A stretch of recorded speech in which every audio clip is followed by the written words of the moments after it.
live right now. Let me drop the open. Let us know if you guys are receiving us well. Welcome back to the Hank Strange Situation, Lifestyles of the Locked and Loaded. Live. We are live. Come on, let's see. We do this thing called jazz hands here. Everyone has to do jazz hands. The dudes from Hightower Armory doing jazz hands. Let's see. Walter's doing jazz pinkies. There you go. What is Babyface P doing? He's trying to protest. My knuckles, and then I did it, and then I got cracking knuckles. Okay? Yeah. Okay. Well, okay. Babyface, he's trying to protest. This is episode number 433 of the Who Moved My Freedom podcast.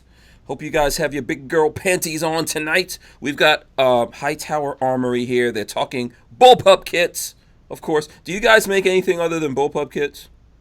Yeah, well, as far as other products are concerned, we do make quite a few different options, and there, Walter's got one of them there. That's one of our Ruger 1022 magazines, and we've got one here too. So what this is it's a windowed 1022 magazine. It's got probably the biggest feature, aside from the windows, would be the fact that it's a quick disassemble. It doesn't require any tools. You can take it all apart, and then it actually will convert over to a thumb-assisted magazine. Once you remove the windows, you can actually pull the follower down from the outside to quickly load that. So. Wow, I didn't even realize. Yeah. Yeah, okay, Very cool. So we're going to have these guys here for the whole 2 hours. We're going to talk to them, find out about Hightower Armory, all that kind of good stuff. Shout out to everyone who's coming in. As you folks come in, please smash the thumbs ups, of course. That's awesome. You know, you can comment in here, ask questions and stuff like that. We'll get it to the Hightower Armory guys. Don't forget to share all of that. Let's see. I think I pretty much covered everything. Oh, you know what? Oops, I got to change this and put, let's see, let's put, I'm going to put, when it's time for some Florida Man news, I just got a Florida Man article it'll crack everything. There we go. Walter, okay, we got Florida Man news. So let's start with the Hightower guys. Where are you guys? Where are you guys located? We're in Minnesota, just kind of northwest of the Twin Cities area. We're up in the North Country. Yeah. Minnesota. Yeah. Minnesota. That's right. Yeah, I apologize for the accent in advance. I didn't hear it. You're already apologizing. You're too close to Canada. You need to stop apologizing. Yeah, so I didn't really hear the accent. Did you guys hear it? I didn't hear the accent yet. No. I couldn't pick it out. No. Yeah. We try to hide it. We're not the dumbest ones. Yeah. Oh, boy. It's a pretty competitive category. Yeah. Shout out to everyone in Minnesota that's out there. That's right. If you're watching and you're from Minnesota, let us know. Yeah. You know, we enjoy Thank you that. so much for having us, by the way, too. We really appreciate it. It's great to reach out to your guests and your fans. So thank you so much. Awesome. Thanks for coming on. And, of course, you guys, if you've been looking at the channel here, I think we've done 2 kits, right, Walter? We've done... we got the 1022 kit going on. Yes, we got that. There we go. Boom. And then we have the High Point 10 millimeter. Boom. There you go. Boom. Yep. Yeah. Now, this High Point kit that Walter's showing, that actually came from Hightower Armory. And, of course, the 1022 one came from Hightower Armory. But the guys at Barnauls, do you see me wearing? I'm rocking my... Since I can't... There we go. Boom. On that. I'm rocking my Barnauls. I'm rocking the Barnauls thing. So the Barnauls guys hooked us up with you guys. Awesome! And set that Barnauls, they've been great to work with, and we really enjoy our relationship with them too. So yeah, awesome. So all the stuff you guys make can be found on Barnauls, or only some of the products. Okay. A lot of our products are kind of niche, and there are some that we would like to get in with Barnauls at some point here. But part of it was when we first launched, the 1022 stock was in really high demand. That was kind of our focus, was just to get that out and consistently fill the orders for them. But most of the other stuff is available obviously on our website, and we do have other smaller brick and mortar store vendors around the country that do carry our stuff as well. Oh, okay, Cool. Yeah. So the best place for people to find you guys is on your website, right? If they're looking for stuff from Hightower Armory. Absolutely, Correct. Yep. So www.hightowerarmory.com, and then we do have a Facebook page that we try to be fairly active on.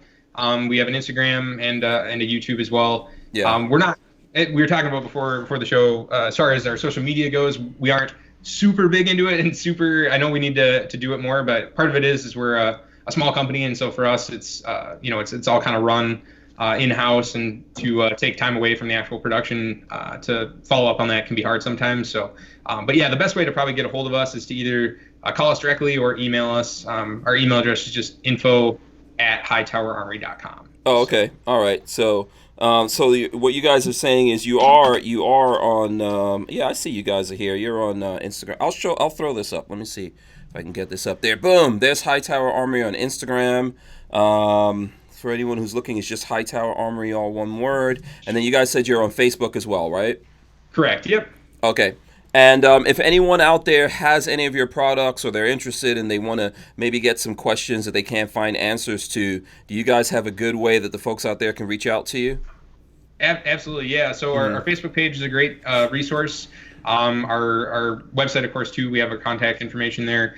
And then there's a couple forums that also have a lot of the questions that come up consistently that people have used as a resource. One of them is Bullpup Forum. I don't know if you've dealt with those guys much, but they have a really great resource for everything bullpup. They're probably the best resource for our 1022 bullpup. Okay. And then the High Point Forum is probably the best resource right now in terms of just the volume of questions for the High Point stock. But the High Point stock is on the bullpup forum as well, and we do answer questions on both when we get a chance. And the community there on both is fantastic, and a lot of times they'll get to the question before I even can. So okay, so I'm gonna cut to the chase. So, yeah. When does the High Point come out with your stock on from the factory? that's a great question. I don't know. We would love that. I think part of it is they play everything pretty close to the vest, and they try. Yeah. I think they try to do everything in house for the most part. Yeah. So it is tough to get into that scene. That's not to say that some manufacturer might, take it upon themselves to start doing a custom, ready-made High Point that they're offering, that they do a combination in-house themselves. But yeah, I mean, for right now, it's an easy enough conversion that the average shooter can probably figure out how to do the conversion relatively quickly, and that's been our experience too. It's just it's a fairly straightforward process, so most people can do it. I found it very, very, very, very easy. Yeah, well, that's good. Yeah, it was more complicated to take the High Point out of the stock than it was to put it into the new stock. That's what we hear the most of, yeah. Take it out of the original stock to put it into the Hightower stock. So. Yeah. So let me get to this because we're kind of like, I know Dan Hates You says, this is the stuff you guys do at the end of the show. And he wants to know what you guys do. So, yeah, absolutely. We're going to get into what the Hightower Armory guys do here. I just wanted to kind of get that. They're a smaller company, so we wanted to, make sure anyone who's coming in here right now that maybe knows about them or is interested has a way to get in touch with them. We'll definitely do it at the end. And Richard Hughes gave us a couple of bucks. He says, will there be a Hank 10 discount code? Richard Hughes putting the pressure on early. We can absolutely have that set up after the show. That would be awesome. our pleasure to do. Yep. Awesome. Yeah, that's very cool. So let's start Andy, with what you guys do, or either one of you, Nick, right? Yep. Okay. So yeah, you guys are in the plastics business, remember what was that movie where the guy said "Plastic, son, it's the future"? Oh, was that The Graduate? I think it was The Graduate. I think so. I think it was The Graduate. So. Yeah. I don't know. Babyface doesn't even know what we're talking about. I know the quote. No, I know the quote. I just don't know what movie that's from. I don't either, so no. Oh, okay, Walter, you never saw that? Okay. No. Okay, never saw The Graduate. There you go. All right. No. So there we go. If anyone's seen The Graduate, let us know. All right. So Andy and Nick, do you guys consider yourself in that? Like, what exactly? How do you guys categorize Hightower Armory? Tell us where you are, how you started doing this, all that kind of stuff. Sure. So, well, basically, yeah, we are into the plastics field, I guess. That's certainly, kind of the broad strokes category of firearm parts that we're involved in. We have a pretty good knowledge set and skill set in that field. So a lot of the things that we make gravitate around that technology. But what we really focus on doing is providing customers with a extremely high quality, high value product for the money, which is what polymers and plastics allow you to do. Is you can get a lot of bang for your buck. And so what we're trying to offer people is something that they maybe would never get to see somewhere else, something new, something completely unique, and we try to offer it at a price that's affordable. So one of the things that probably many people don't have a lot of experience with or access to would be like a pistol caliber carbine in a bullpup platform. So you're looking at probably the next closest thing would be like there's that jarred M68, I believe. Is that the all aluminum? Yeah, it's the all aluminum one, and I think that one's like $900. And then the only other two that I can think of would be like the Tavor or the AUG in 9mm, and there you're talking $1,500 to $2,000. Yeah. And so for $500, what we're offering is people who are maybe kind of on the fence about a pistol caliber bullpup the chance to buy something that's not going to break the bank, so they can go try it out, see how they like it, and the other thing is too is with our experience now, we have about a decade of experience in the plastics field. What that really has allowed us to do is to, like I said before, focus on quality. So our goal with any product that we make is if you were to come into a gun shop and you had never seen or heard of our products before, if you were to see it and not know what it was, you would think that it was some European bullpup, counter-terrorist weapon that had just come out. And that's really the idea is that for $250, we're trying to offer the same quality that people have come to expect from Steyr, from IWI, from FN in their bullpups, but at a fraction of the cost. Right. Make it look sexy. Right. Yep. Absolutely. Yeah. Absolutely. Yeah. Walter, sounds like you want to. Yeah. I want to tell you your audios and your video aren't synced. Thanks, Jim. Oh, me? No, they're synced. Oh, Hank's aren't? It wasn't for a minute on my end. Oh, that's probably you. That's probably you, Walt. Everybody else was. It's working fine here. Yeah, Walter. It might be. It might be. No, it might be you. Okay, so I'm trying to pull up the website here. Exactly how many kit products do you guys offer? Yeah. So right now it's pretty much the two main ones. It's our 1022 bullpup, and then our High Point carbine bullpup. They come in different colors, and the High Point bullpup comes in all 5 of the calibers that they offer. So we do have different SKUs, but the overarching categories of stocks. There's the two main ones. Stocks. Yep. And then we do have some other accessories as well, like our magazines, which we had talked about before. We have some other odds and ends as well. In fact, I'll grab here. So we have our, this is our 1022 bullpup. And actually, okay, that looks good. It's so cool looking. Yeah. So you can see here we've got this one has one of our barrels in it. This is our integrally flash suppressed barrel. Oh, yes.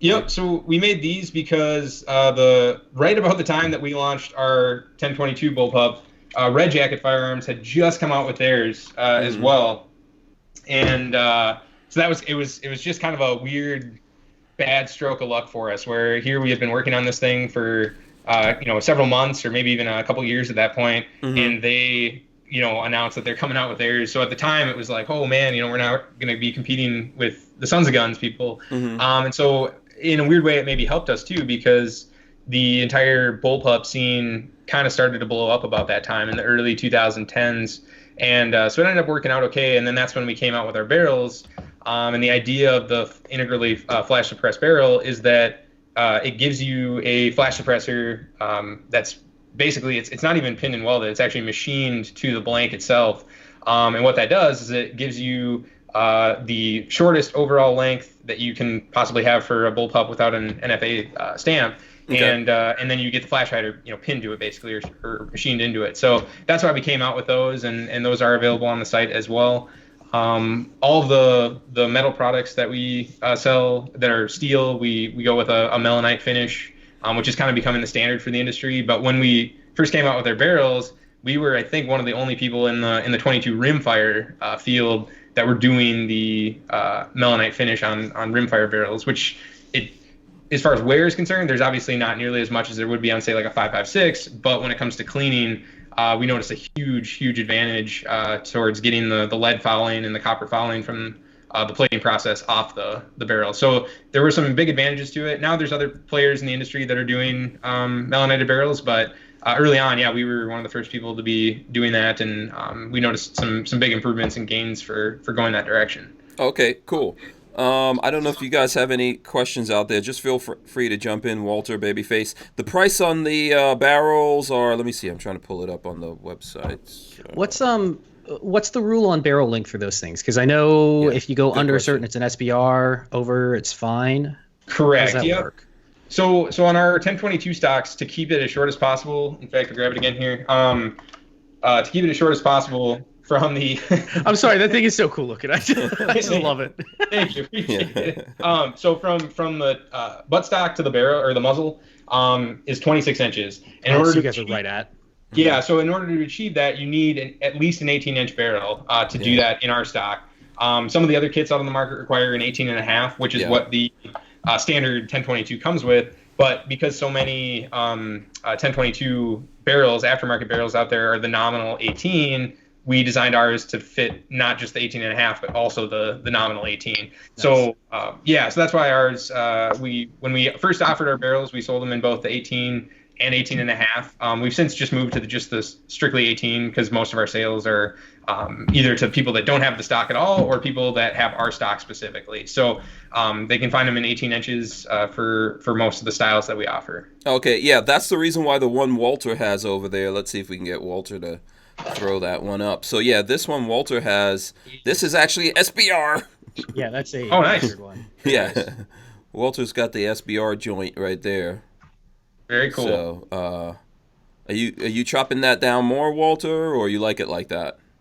I haven't given it much thought lately. Yeah, it looks good like that, but yeah, it looks fine. Yeah, if you get this kit, you do have to be aware of that. Don't wind up with a illegal SBR anyway. Right. Yeah, that is one thing. We try to list that on the site too, just so that people don't run into that. But I mean, it would be. Technically, because people get confused on that, the reason for that is the overall length. It's not people are probably wondering why it has to be an 18-inch barrel. It's not because the barrel needs to be 18 inches. It's that the overall length would be too short. It would end up being 24 inches rather than 26. And so even though the NFA ruling is a 16-inch barrel to be not an SBR, the overall length still has to be 26 inches. So, but yeah, that's exactly why you would want to make sure that your barrel is at least 18 inches, so you don't wind up in some trouble. And we don't want to get a call from jail. Don't waste your one phone call on us. Yeah, I'm sure you guys have a disclaimer somewhere in the kit, right? Yeah, there's one in the instruction manual and one on the site too. So yeah, we're not getting lawyers for you. Yeah. If you let me see, I'm gonna try to go through some of the questions because I think there's some questions here. Dan Hates You, of course, wants to know. I'm sure you've heard this before. Does it take Glock mags?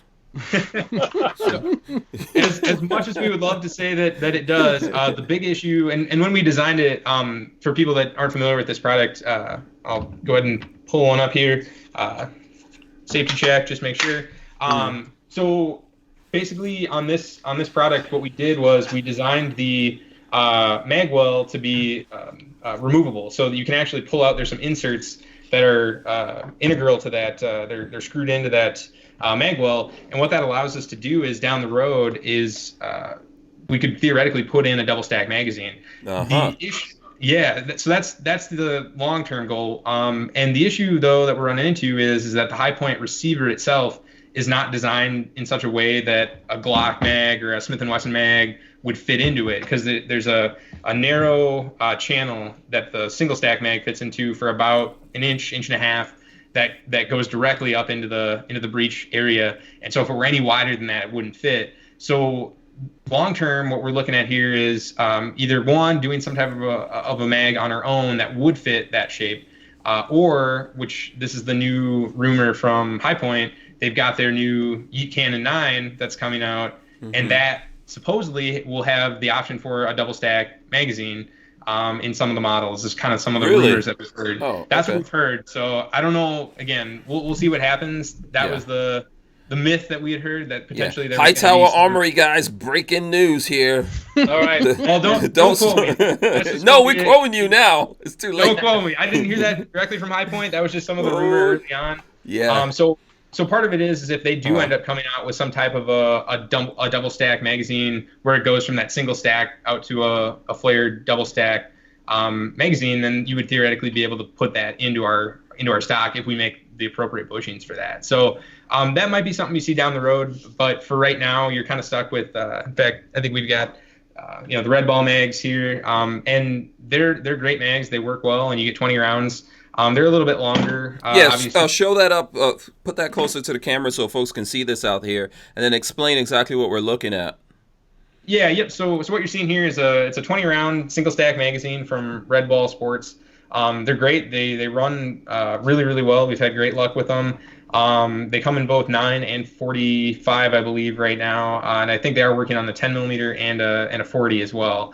And so you would get 20 rounds out of that magazine, and the 45s really aren't terribly bulky, for what they are for being a 20 round magazine, because they actually have a flared base to them. So they start single stack and then they flare out to a double stack on the base of the magazine. So they're really not terribly long for a 20 round 45 caliber magazine. Okay, cool. Let me just remind everyone out there, as you're coming in, please smash the thumbs ups. Okay, we appreciate it. If you hate us, you can do the thumbs downs. That's fine. But give us some love. We got the Hightower Armory guys on.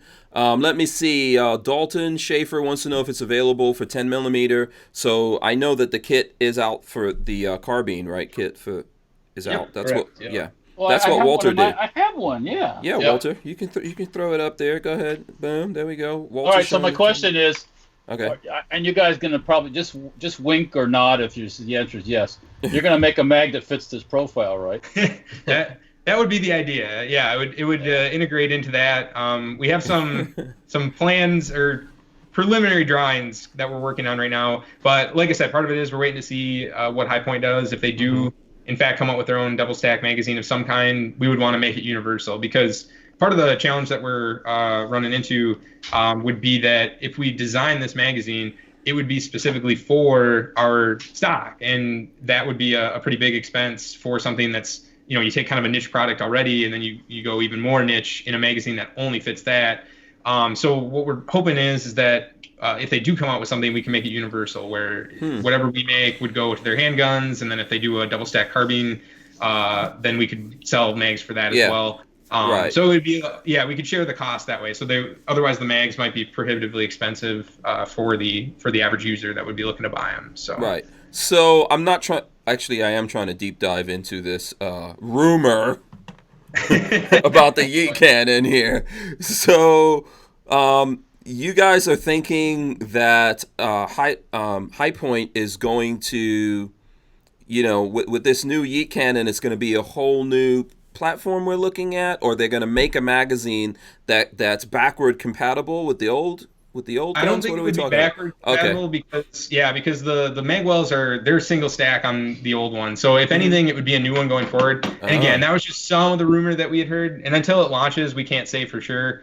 But it would be interesting if they do end up coming out with some type of a double stack version. Yeah.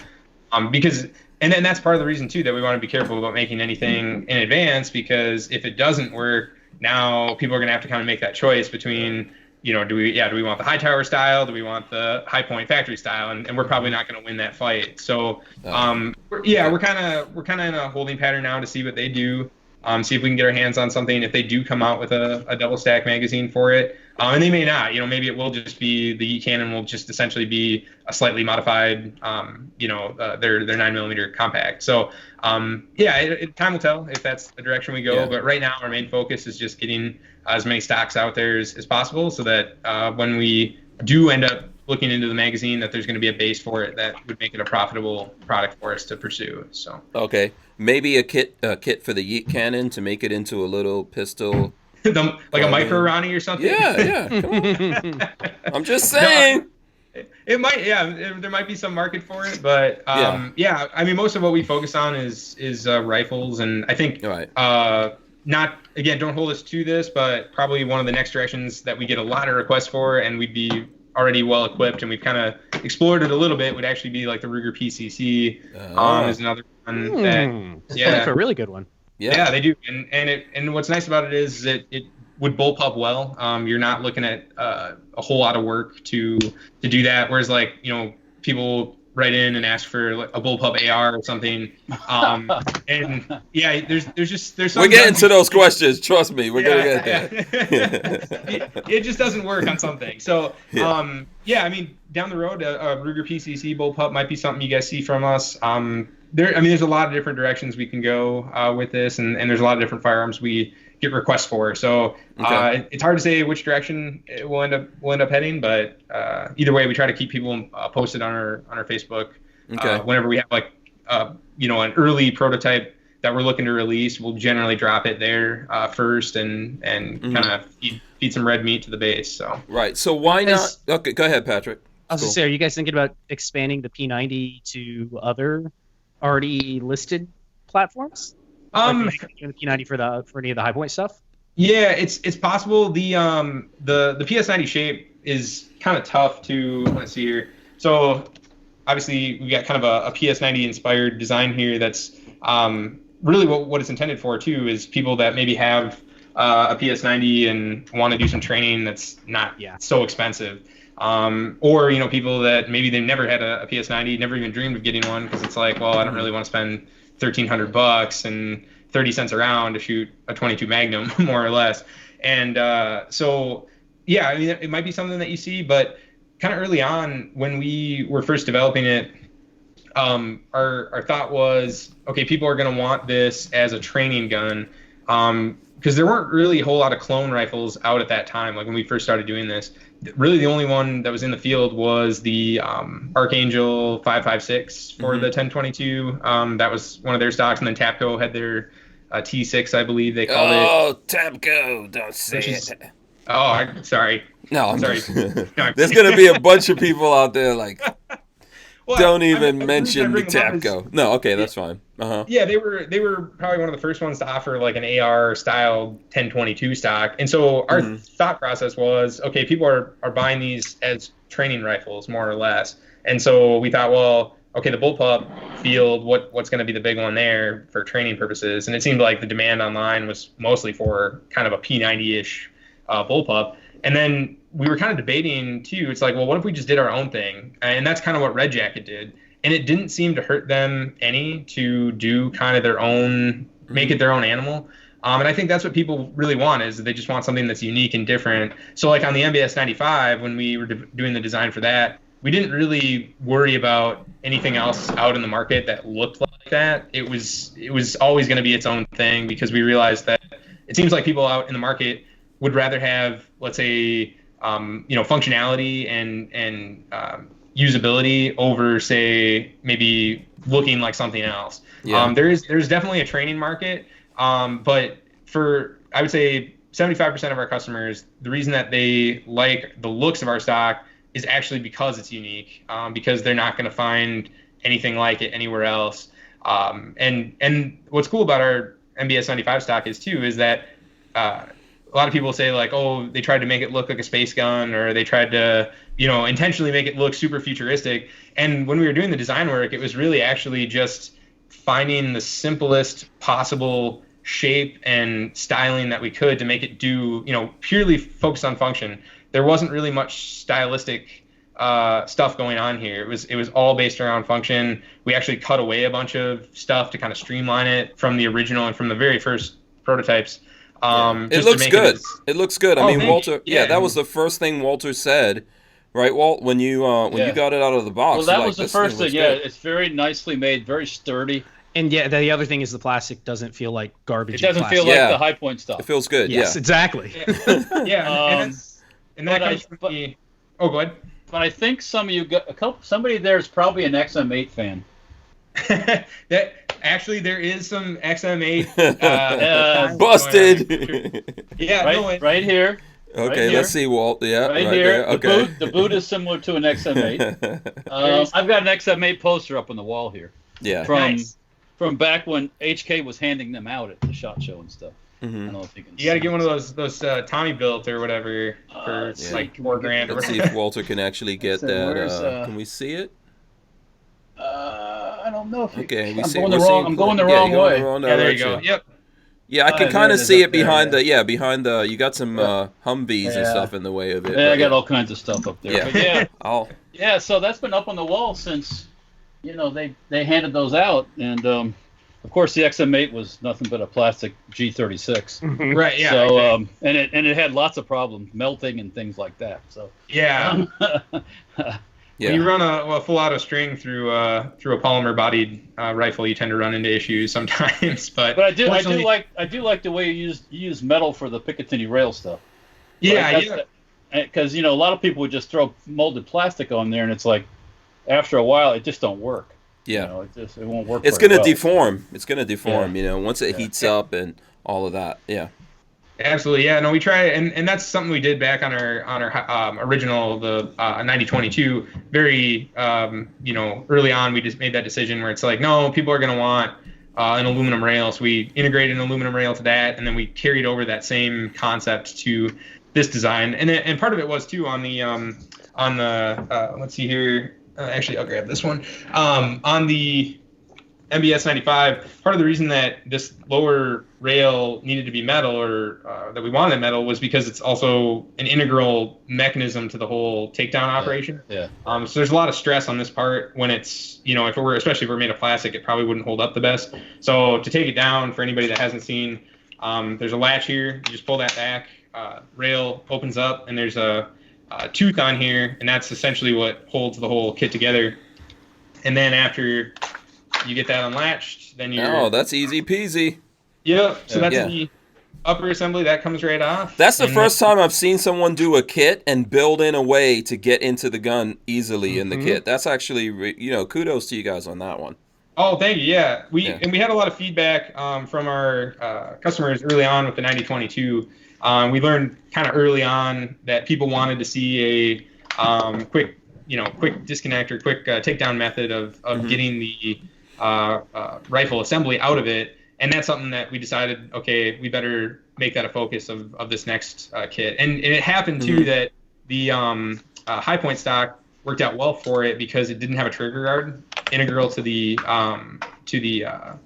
housing, the receiver housing. Yeah. And like the 1022, that's part of the problem is if you tried to put that together, with like this quick disconnect method or quick takedown method, you wouldn't be able to get the trigger linkage into the housing. And so that's the big reason that the high point actually worked really well for this. So going forward, we're going to try to integrate the same takedown method to any other products that we come out with. Sweet. Okay. But yeah, it'll take some engineering to get that to work out where we can successfully do that again. Yeah. So let me just say this, Patrick or Walter, if you guys see any comments, because there are comments and stuff like that coming in, let me know. Folks out there, as you're coming in, please smash the thumbs ups. I see we're gonna get lots of requests of guns, and that's pretty much all the comments right now. You guys gonna do this? You guys gonna do this? They're asking what the site is. This is an EOTech. Okay. Yep. EOTech. And it kind of fits the shape of the, it's got the lines for the. EOTechs look good on bullpups, I think. Yeah, they do. They have that kind of stout and sturdy look to them that patterns with the bullpup well. Or Mepro lights. Mepro lights also look good. Yeah, I think so. On bullpups, Okay, so I see some requests for MP5s out there. You guys thinking about that? Maybe. As far as a bullpup goes, or so like maybe a guy like me that has one of these. I don't know. Let me see if I can go in closer on myself here. So let's do this. I think they're taking the Ruger 1022 and making it look like a MP5. Yeah. The Ruger 1022, look at it like an MP5. I mean, I would like to see just an MP5, but whatever. Well, I know that's I wish I could wave a magic wand and all of a sudden put about 10,000 more MP5s in circulation right now. But that would be something we could do. Part of it is we are constantly competing in especially with the 1022 market, with a lot of different companies that do a lot of really cool things in the not even just 1022, but 22. So many companies now are doing their own 22 clones of their more famous military equivalent. So, you got like the HK, their 416. I think they've got their own 22 clone of that now. There's SCAR clones. There's MP5, like the GSG already out there. So it is tough. It's a tough market, and for us too, probably one of the big questions that we get a lot is, well, how do I justify spending $250 on a bullpup stock for a rifle that's that cost that much? How do I double the value? Walter. Yeah, Walter, what's up? Well, Yeah. a lot of these people can't own the guns in the state they live in. Uh-huh. They can't own an MP5. They can't buy a SIG 5.56. They can't. So all they have left is getting the knockoff. Yeah. Absolutely. So and we are certainly sympathetic to that.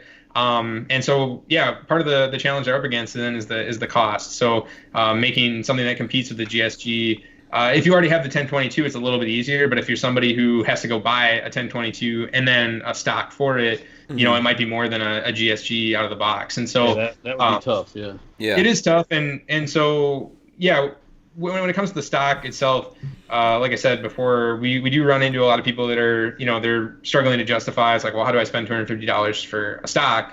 And what a lot of people don't even think about is like, okay, you go buy an AR-15 and you could maybe get a $500 AR-15 kit from Palmetto or a site like that.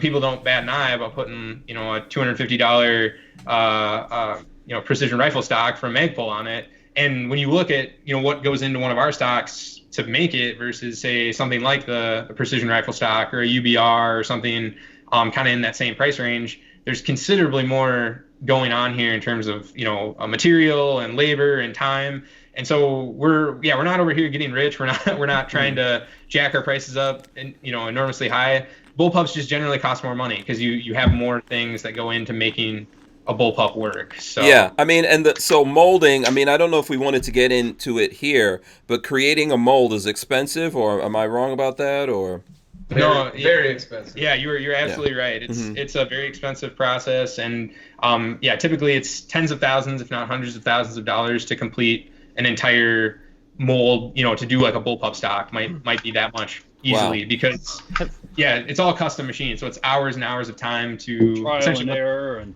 Oh yeah, there's a lot of that, and so you start with, for the people that aren't familiar with it, what you're doing is you're starting with a block of steel that could be the size of a dinner table, and what they're doing then is they're cutting out the negative. They're cutting out what the shape of the product would be. They do an A half and a B half. The A half would be like what is visible when the product is assembled, and then the B half would be all the stuff like if you've ever seen a plastic part that has all those little pin marks in it. Those are the ejector pins. That's what actually kicks the part off the mold. And so it's not just a mold. When you look at it, it's deceptively simple. You think on paper it's like, well, you just got to cut out that shape and then you can keep making parts. But every mold might consist of hundreds of individual pieces between ejector pins and the actual mold cavities themselves, vent channels, inserts, cores. There's all kinds of different things that go into making a mold. And so it's a very expensive process. Then you've got all your design time, your prototype time. It adds up really quick, and so that's why it's tough to bring a product like this to market.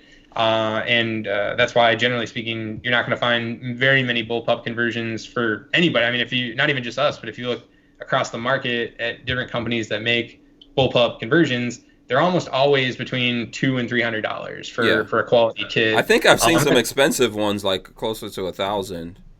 Yeah, absolutely. Yeah, like there was the M1A bullpup conversion, and I think that one was like $900 to $1,000, like you said, for a while there. And they're just a lot of work to do, and so that's why they're so.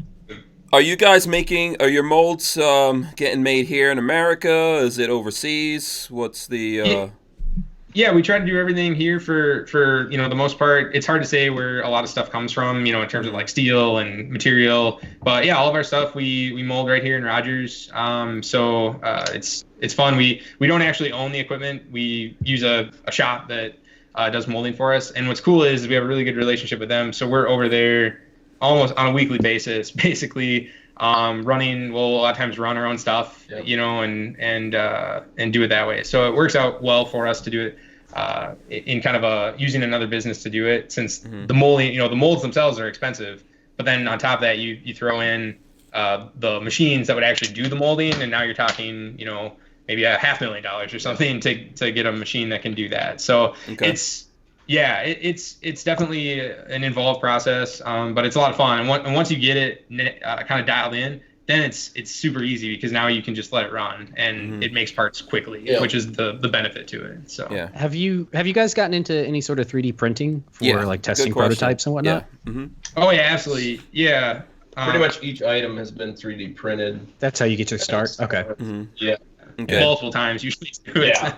Trial and error. Did you guys get into moldings before 3D printing technology really took off? How did if so, the question was going to be, how does it compare pre 3D printing to making prototypes now with 3D printing? It seems like it'd be so much easier.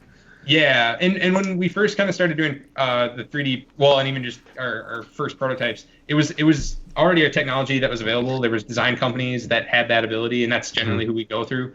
So they'll design stuff for us. We kind of tell them what we're thinking. They design it up, and then they can print it for us. And so, generally speaking, it's gotten better over time. It was definitely pretty archaic early on.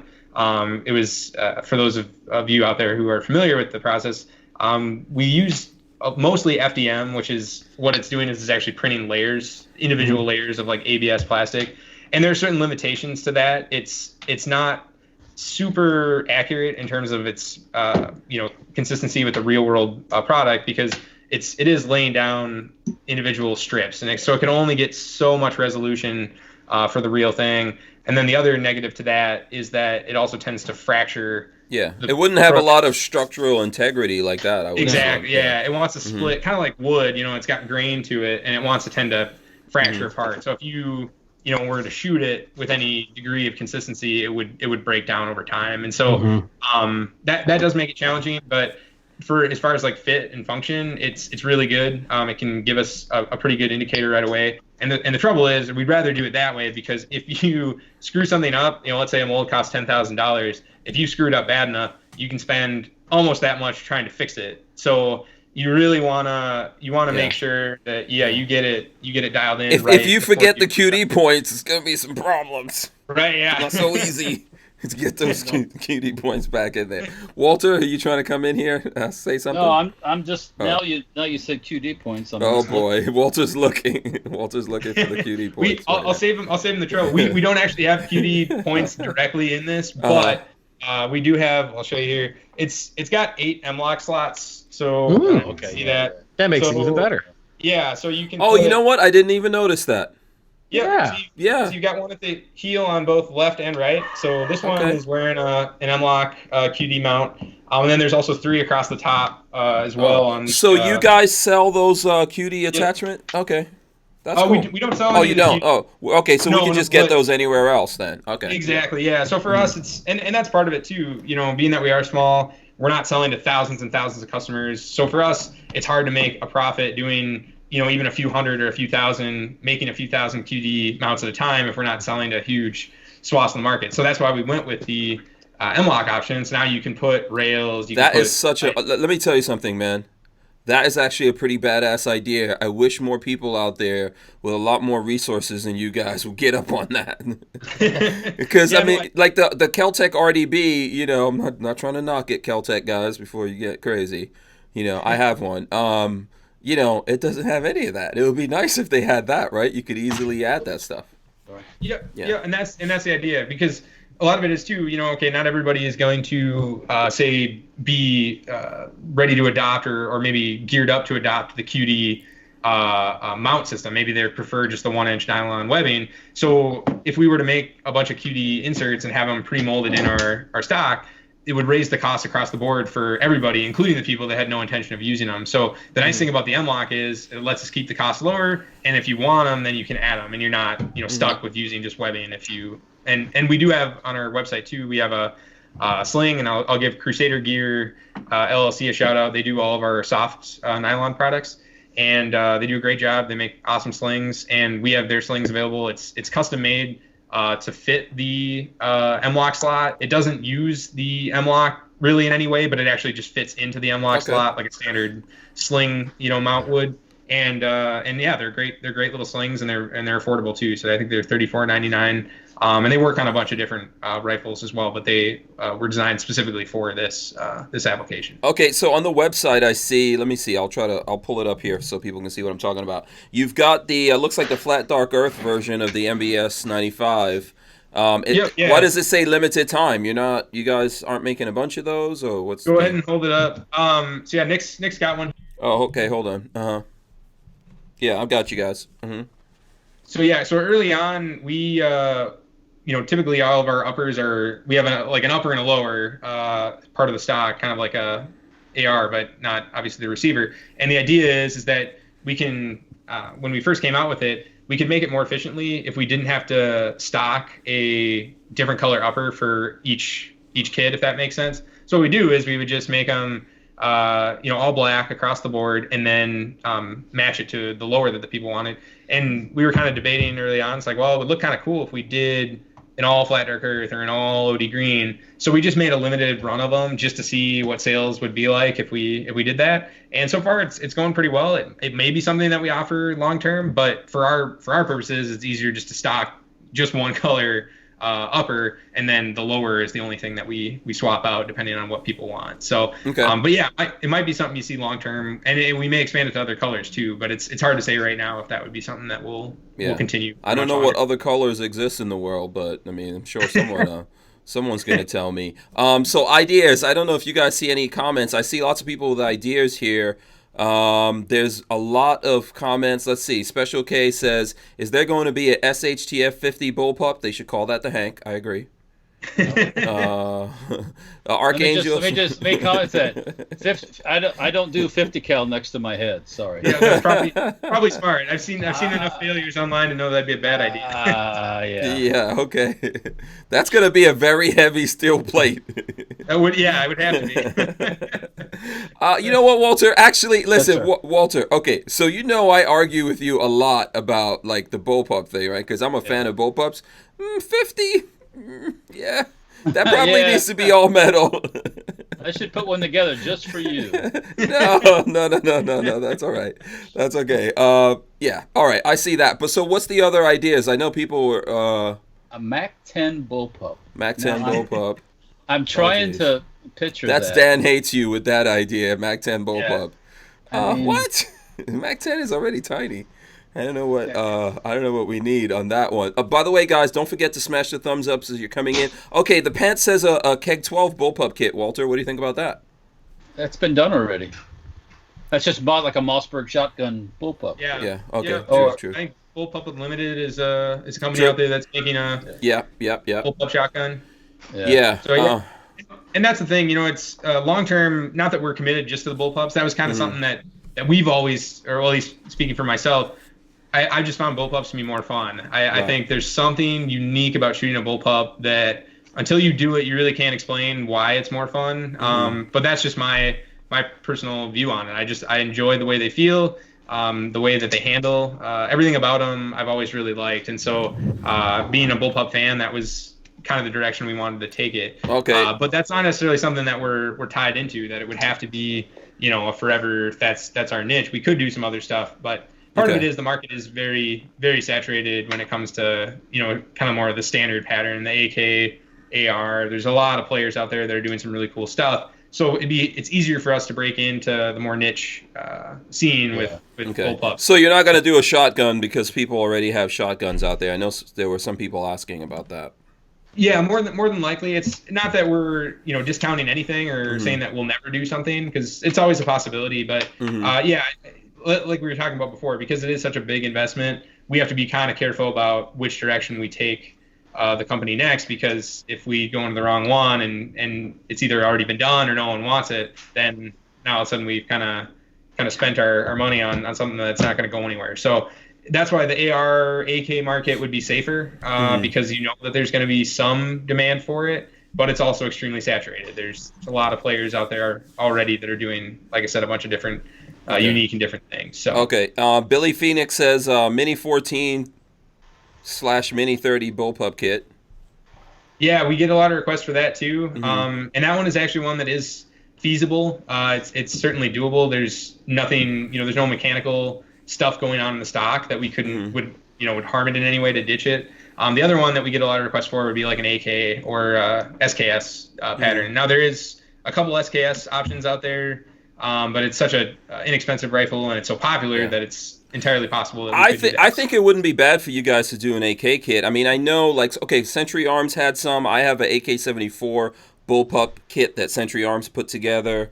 And I know they had some issues with that, but the designs that you guys are doing, for example, with the the 95 that we're looking at here. I mean, that's a really good design. It'd be nice to see something cool like that come out. Yeah, for the AK. absolutely. Yeah. And we can certainly look into that. The only challenge that I can see that we're running into early on with the AK, we've done a little bit of development with it, would be the charging handle being fixed. If you try to shoot it left-handed, you might end up losing your teeth. So that is one thing to be mindful of. And so what we're thinking then is okay, well, would we have to do a whole new carrier for the bolt then that would allow, it would just be a slick-sided bolt carrier essentially that wouldn't have the handle in it. So there are things that we can do to get around it, but for right now, probably what we'll do for the time being is kind of spend most of our time and energies on smaller, accessory stuff. So I think one other thing that has actually been fairly popular, and this is something we're working on now. I'll see if I can get this in here. We've got a I think it's a Vortex Venom on there, or it might be the Viper. I see it. Yep, and then we also have right here for iron sights, we have our Glock sight bases, which I don't know if you guys have seen. They're not very well known, and we're trying to get more exposure for them because there's a ton of applications that they can be used in. Glock sight bases. Is that on the website? It is on the website, yeah. And so it's under our 1022 accessories, just because we don't really have another category for it. But I'll probably make it its own category. But what the idea behind it is that you can put Glock pistol sights on a Picatinny rail with that adapter. And so the idea being, like, let's say for a PS90, which is probably one of the main weapons that it would be used on, it gives you a backup iron sight set that doesn't take up a ton of rail space. So it's not like putting a folding M-bus on there where it's going to basically wipe out all of your rail space. It gives you something that's quick and easy as a backup. You could put night sights on it. You could put, tritium or fiber optic, excuse me. And so you have all those options for Glock already, and they're all very low profile. Again, doesn't take up much rail space. And people are putting them on shotguns with rails that are extended out if they want to have, the Glock pattern sight. And then we also get a lot of people that put them on AUGs with the raised rail as well. And so that's something that we've come out with fairly recently here. And then what this is wearing in it, actually, you really maybe can't tell, but what we have here, apologize for the pointing here, but we've got a prototype of our multi-sight is what we call it. And what this is it's a low profile HK style kind of diopter. It's not a true diopter, technically speaking, but it gives you 4 different rear I don't know, I guess it would be the aperture that you can look through, and they vary in size, and one of them is kind of a wide open one so that it co-witnesses really nicely with so you can flip through that. You can flip through it. Okay. Exactly. Yep. So that's something that you're going to be seeing probably coming up here in the next couple of months. We have prototype pictures of it on our Facebook page, but it's been kind of dominated by our high point stock lately, so that's been our main focus. Now that things are kind of getting back into the groove, we're caught up on sales for that now we're going to be looking at some other products, and that might be one of those next ones that you see that we drop, just so that people can consistently see some new stuff from us, even if it's not big product offerings like stuff. Let me ask this. I mean, we're going to go into some other things here, probably talk about some new stuff, and then come back with these guys. But I know there were lots of questions about why don't you guys just make a straight up bullpup? Why don't you guys just make a straight up gun that someone could buy from you? And Yeah. Well, actually, what's funny is probably 4 or 5 years ago, I'd actually designed a rifle that it was all on 2D. It wasn't anything like 3D, but I had everything laid out exactly how I wanted it, and it was basically the Jard. It was that Jard M68 or whatever. And really like the RDB from Keltec, where the idea was it was going to drop the shell casings back behind the magazine, so that it would eliminate the ejection problem. But when Jard announced theirs, and then the RDB came out, it's kind of like, well, now the idea is kind of run its course in a sense. So maybe we will, but right now the accessory field is a little bit easier it's not nearly as regulated and again saturated too with different options that are out there. So we're happy in the space that we're at, making kind of fun accessories. And part of it is we like doing unique kind of cool things that you're not going to find anywhere else. There's a lot of like operators out there that they want the next military rifle, and to a certain extent I can understand that, but what we really focus on is making fun products that people are going to want to take to the range and just shoot and have a good time with. So right. Down the road maybe we'll make that next counter-terrorist weapon that that everyone has to have, but for now, we're kind of in the accessory market and making firearms that maybe people had forgotten about into something completely new that they can enjoy. Okay, and just for anyone who's wondering, I think Babyface P had to drop out here, go play D&D. Yeah, I mean, I forgot it's Thursdays. That's his game night. So I don't know if you got a chance to tell everyone that here, because we were kind of like hot and heavy in conversation. Walter, what are you up to over there? What are you messing around with? I was just pulled out the GSD rotary 1022 100-shot magazine that I bought that I've never used, and I was just seeing if it fit in the P90 stock. It doesn't, because it doesn't have a long enough. The mag wall on it. Its gimmick's not long enough. Yep. That's I'm just trying to see. And I thought maybe it was supposed to fit into the GSG that I have. You guys were talking about GSGs, so I pulled out one of the GSGs. I have two of these actually. GSG got sued by HK, if I'm not mistaken, because their guns were too close to the original. Yeah. Well, when that was going on, I made sure that I got one of the old school ones that are too close to the original. Right, exactly. Because now they've got a lot marketing. More plastic. They've got a lot more plastic on their guns now too. I think they've trying to make things as affordable. Yeah, because the one I have here has got a lot of I call die cast or die casting of zinc type, and the new ones are a lot of plastic. So yeah, and that's one thing we run into here in Minnesota. We can't own a lot of fun stuff because they have a Saturday Night Special law here. So if it's a pistol that has a receiver or any integral part of the action that's made from an alloy rather than steel, we can't own it. Well, we can probably own it. We just can't sell it in Minnesota. Why is that? Why is that exactly? Because the cheap handguns were made out of die cast or zinc. Exactly, yeah. So like a high point handgun, we can't legally buy in Minnesota. Okay. We can have the carbines because it's a rifle, but if if you were to buy a handgun, it's all fairly and it is a die cast one. It's one that was either bought out of state, and I believe you can still sell them privately, but like dealers can't sell them here new. Because they have what's called the Saturday Night Special pistol law, and the goal was to keep cheap handguns out of the hands of people that might use them. That's against the Second Amendment right there. I mean, absolutely. Why can't people? Yeah. Amen. That's because of the old days. They had the Jennings and all the die-cast guns were the choice of the hoodsters.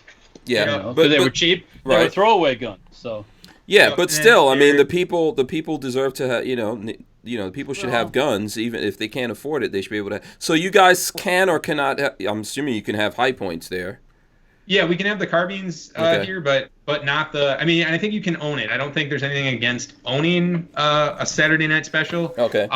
But as far as the sale of them is concerned, they do limit that. I can't remember the exact letter of the law, but it's something like the handgun frame and any components like the slide need to have a melting temperature of at least 700 and some degrees, I think, which basically is designed to prohibit or preclude like zinc alloys that you'd find on like the Bryco Jennings or the high points. Yeah. And like you were saying too, like unfortunately I understand the motivation. I'll say that, but I disagree fundamentally with what they're trying to do. Yeah. And not only that, but it's just who it targets. It hits both the criminal and the person, like you said, that maybe can't afford to exercise their Second Amendment rights. Hussein says all gun control is racist. I agree with him. Definitely, without a doubt. Well, that's just it. Yeah, it's and at the time too, like when that Saturday Night Special law got passed, it probably was about the time that they were talking about, like the whole super predator thing and, things like that. And going back to like the 60s with, some of the first gun control measures we saw that was against groups like the Black Panthers and stuff, where it was really, it was a backlash to minorities owning firearms, and it ended up hurting everyone, not just minority. And that's why it's so sad, getting into today's stuff, that we're seeing kind of the same stuff all over again. Maybe not quite as targeted to a specific group, but just in general, the effects, the lesson to learn here, I guess, is that the effects usually are not what was intended with the law, that they almost never actually accomplish what they're trying to do, and they almost always end up hurting innocent people first and hardest. So Richard Hughes is asking this question: did that prevent all pistol crime? No. Minneapolis, I can assure you, Minneapolis is still alive and well in terms of the crime scene, and so no, it definitely, you won't eliminate it all. And what's actually really interesting, and this is something that I've been thinking about lately and haven't really seen anybody on the right really mention or talk about. It's that when you think about the gun phenomenon, the mass shooting, nobody ever really defends it this way. When you look back 100 years, go back 100 years in this country, you didn't have any mass shootings really. And people will say, well, the guns changed. It's like, no, they didn't. Look at ads in old hardware magazines. Yeah. You could buy a fully automatic 50-round Thompson submachine gun through the mail, and it would come to your door without any background checks. You could be a 14-year-old kid, for all they knew, sending them a check for $200. You get your Thompson submachine gun in the mail, and there weren't any mass shootings to speak of, really. I mean, it wasn't until about 1966 with the Texas bell tower shooter, and we found out later that guy had a brain tumor that was putting pressure, I think, on his amygdala or something, that was causing him to have these violent tendencies. And then really it started ramping up in the 70s and 80s and into the early 90s is when we started to see, you have like Luby's in Texas, Columbine, obviously, and then Virginia Tech in 2004.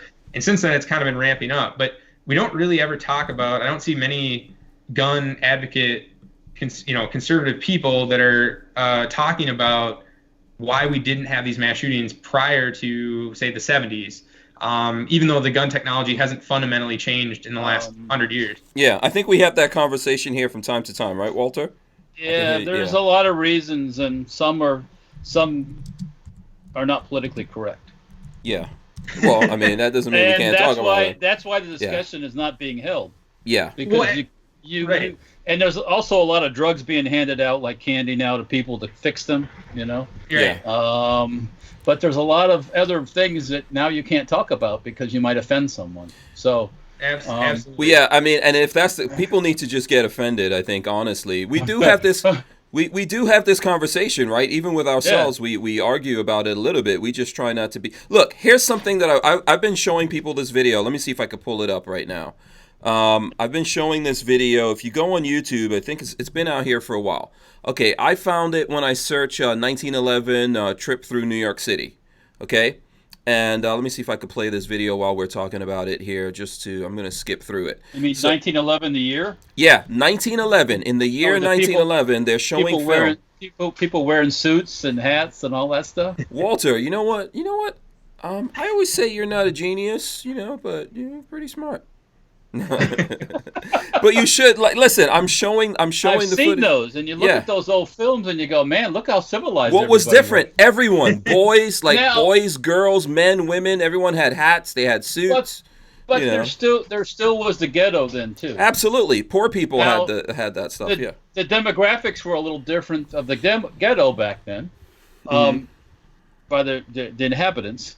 But still, there was still crime. But there wasn't this savagery kind of stuff that's going on now, where these and also they were. But how many laws did we have back in 1911? Not very many. Not very many. No, that's absolutely right. Yeah, and that's what's so funny too is you look at the prohibition. It's another prime example. The gun community really doesn't blame prohibition as much as it should for our causes of having lost a lot of the rights. But you look at the 19-teens. We passed prohibition in 1919, and all of a sudden, overnight, it seems within 10 years for sure, you have gangland killings for really the first time in American history. You have, your Al Capones that rise up and kind of start to control their turf the same way that we're seeing drug violence today. And so you have coming out of making stuff illegal, you know. Right, yeah. Then all of a sudden now you get the firearms, the National Firearms Act thing in 1932 or 1933 or whatever it was. Yeah, so now precisely. now you can't buy your Thompson like that. And by the way, $200 back then was a lot of money. You could buy a lot of shit with $200. Yeah. Well, and actually what's interesting about that is I thought that too. So I actually looked into that because I thought, okay, yeah, for $200, it's like, well, that's maybe prohibitive for most people. But I looked that up too, and it turns out that $200 in like 1926 was about, I want to say $3,000 in today's money, which that is a lot of money. But when you look at some of these mass shooters recently that have, embroiled the media and stuff, you've got guys that'll spend $5,000-$10,000 on multiple firearms, on tons of ammo, vests, Kevlar vests, and helmets, and all kinds of stuff. That if you look at dollar for dollar, it's actually roughly similar to what a Thompson with a couple of drums and hundreds of rounds of ammo would have cost back in the 1920s. So it maybe wouldn't. There maybe wasn't. I think the copycat effect that we have now. I think that's a big part of it too. Yeah. It had never been done at that point, and now there's some of that. This medium that we're talking on right now encourages people to become famous.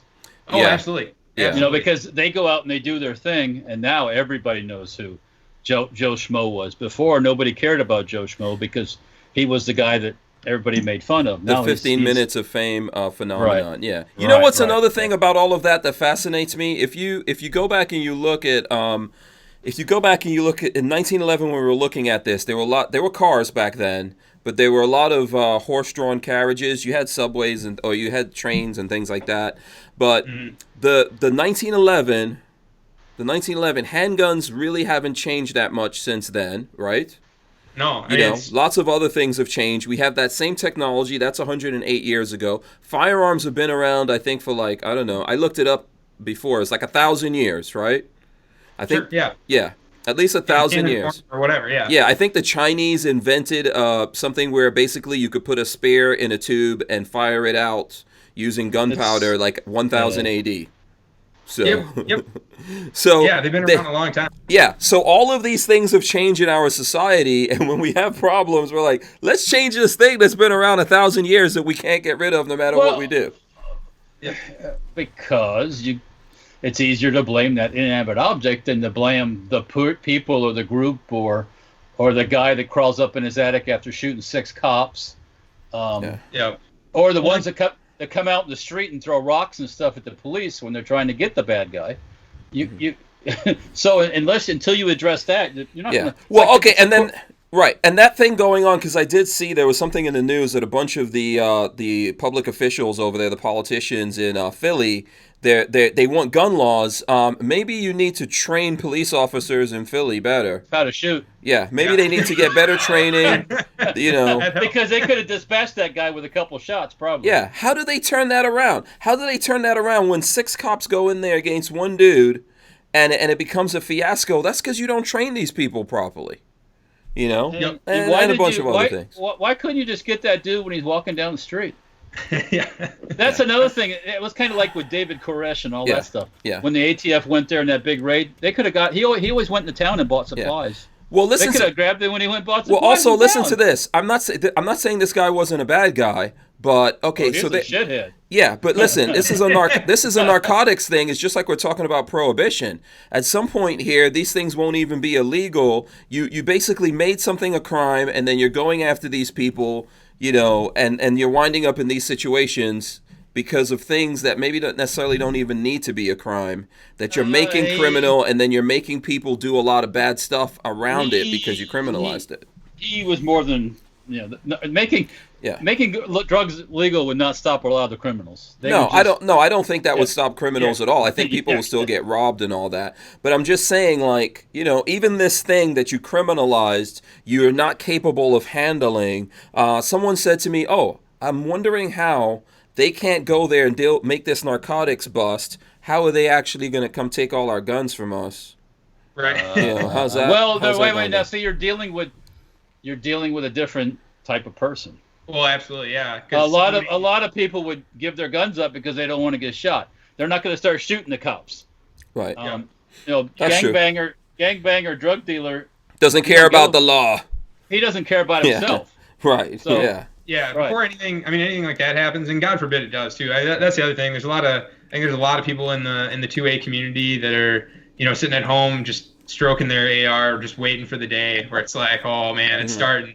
And I definitely don't want to see anything like that happen, because I do think if it came to that point where if it broke out into open civil war again, it would be much, much worse than anybody really is ready for. And so I think going back to the root of it too, like you were saying before, where you risk offending people with what the cause actually is. And I think a big thing, I'm not afraid to say it, like if people get offended, I guess they get offended, but I think a huge part of it, if we look at the data from the criminal statistics, what we see is fatherless homes is probably like one of the top consistent contributing factors to criminal behavior. And this is true with even the mass shooters. It's not just your drug thug. It's mass shooters. It's everybody. And without that strong paternal leadership, a lot of young men end up lost. And I think if you've seen like Jordan Peterson, I don't know if you guys have ever watched much of his stuff or talked about him. He's blowing up right now, and it's an organic thing where you're seeing young men in particular, like roughly our age, that are really gravitating towards a guy like that, because what he's offering is this paternal discipline, this encouragement of there's no structure, there's no morals, right. no code. Who has encouraged that? No one's showing you how to be a man or a woman. When you pay mamas to have babies.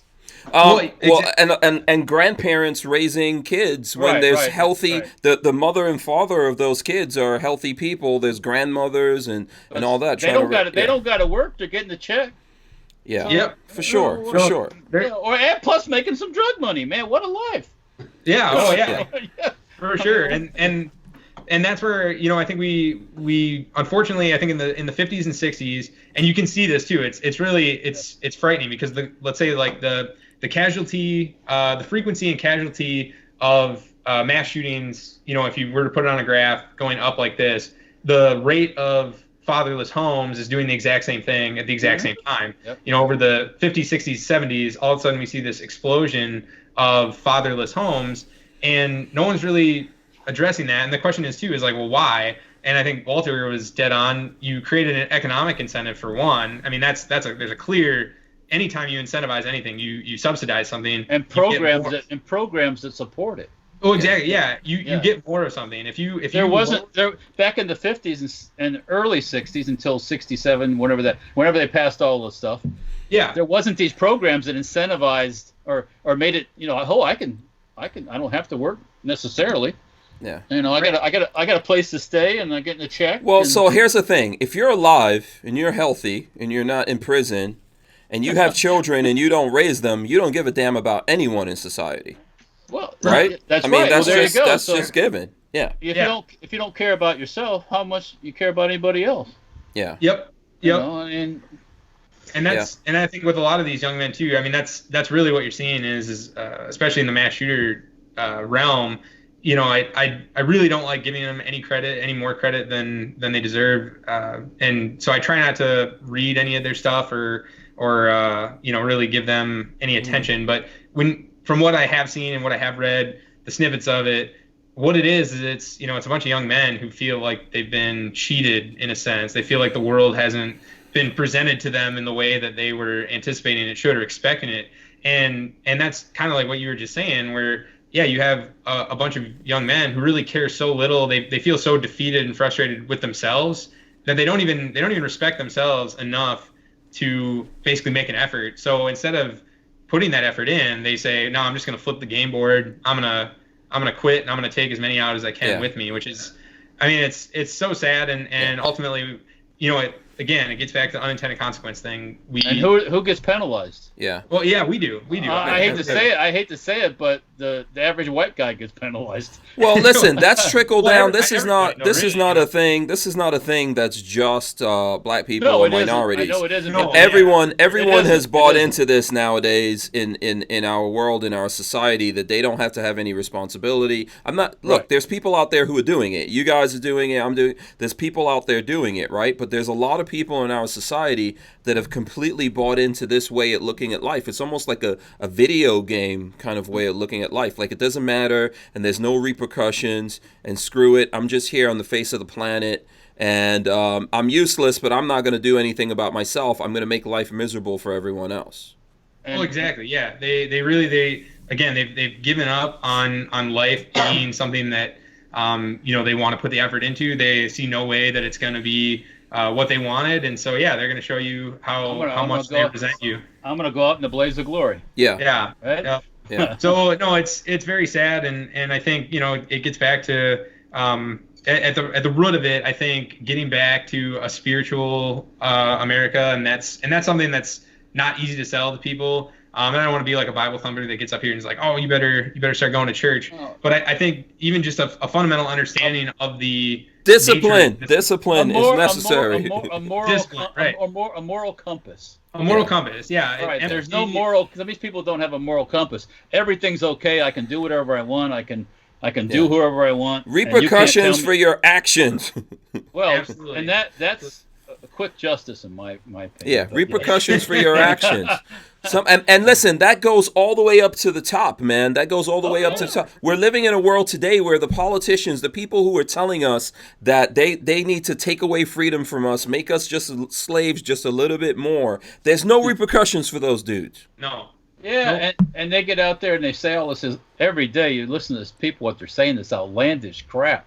It's like, and there's a lot of weak-minded people that go, yeah, man, that's me. Yeah, you're talking about me, and it's like it is very. It's so hard because it's much easier to promise everybody the moon than it is to deliver it, and that's really what we're seeing. It's like we've gotten away from personal responsibility so far as a culture that now. Because we're that far down that road, anybody that comes in and says, "Well, I can fix that for you," really appealing. That's what Hitler said too. Well, exactly. There's been people that have promised stuff for hundreds of years, and it almost always ends disastrously. You know who's gonna save us? You know who's gonna save us? Us. Guys like you. No, ourselves. Ourselves. We can save ourselves every day. I keep trying to tell people, like, oh, listen, one of the movies I really hate is Django Unchained, right? And in Django Unchained, there's this whole thing about this white guy comes and saves Django, and now he's not a slave anymore. And he says, I feel responsible for you because I freed you. No, this is not like a black or white thing. If you want to be free, that's every day you have to fight for that. If you're up and you're fighting for it and you go to sleep, when you wake up the next day, you have to get up fighting to be free again. There's no one made anybody free. Exactly. Oh, yeah. That's an illusion. That's an illusion. And the first place you get enslaved is right up here in your brain. So that's what we're dealing with here, I think. By the way, let me see who this is. Imposter wants to know what's the story with the flag in the background. Story. Yeah, actually, this is a 48 star vintage. It's the actual, like, from I think the 1930s or 40s. Okay.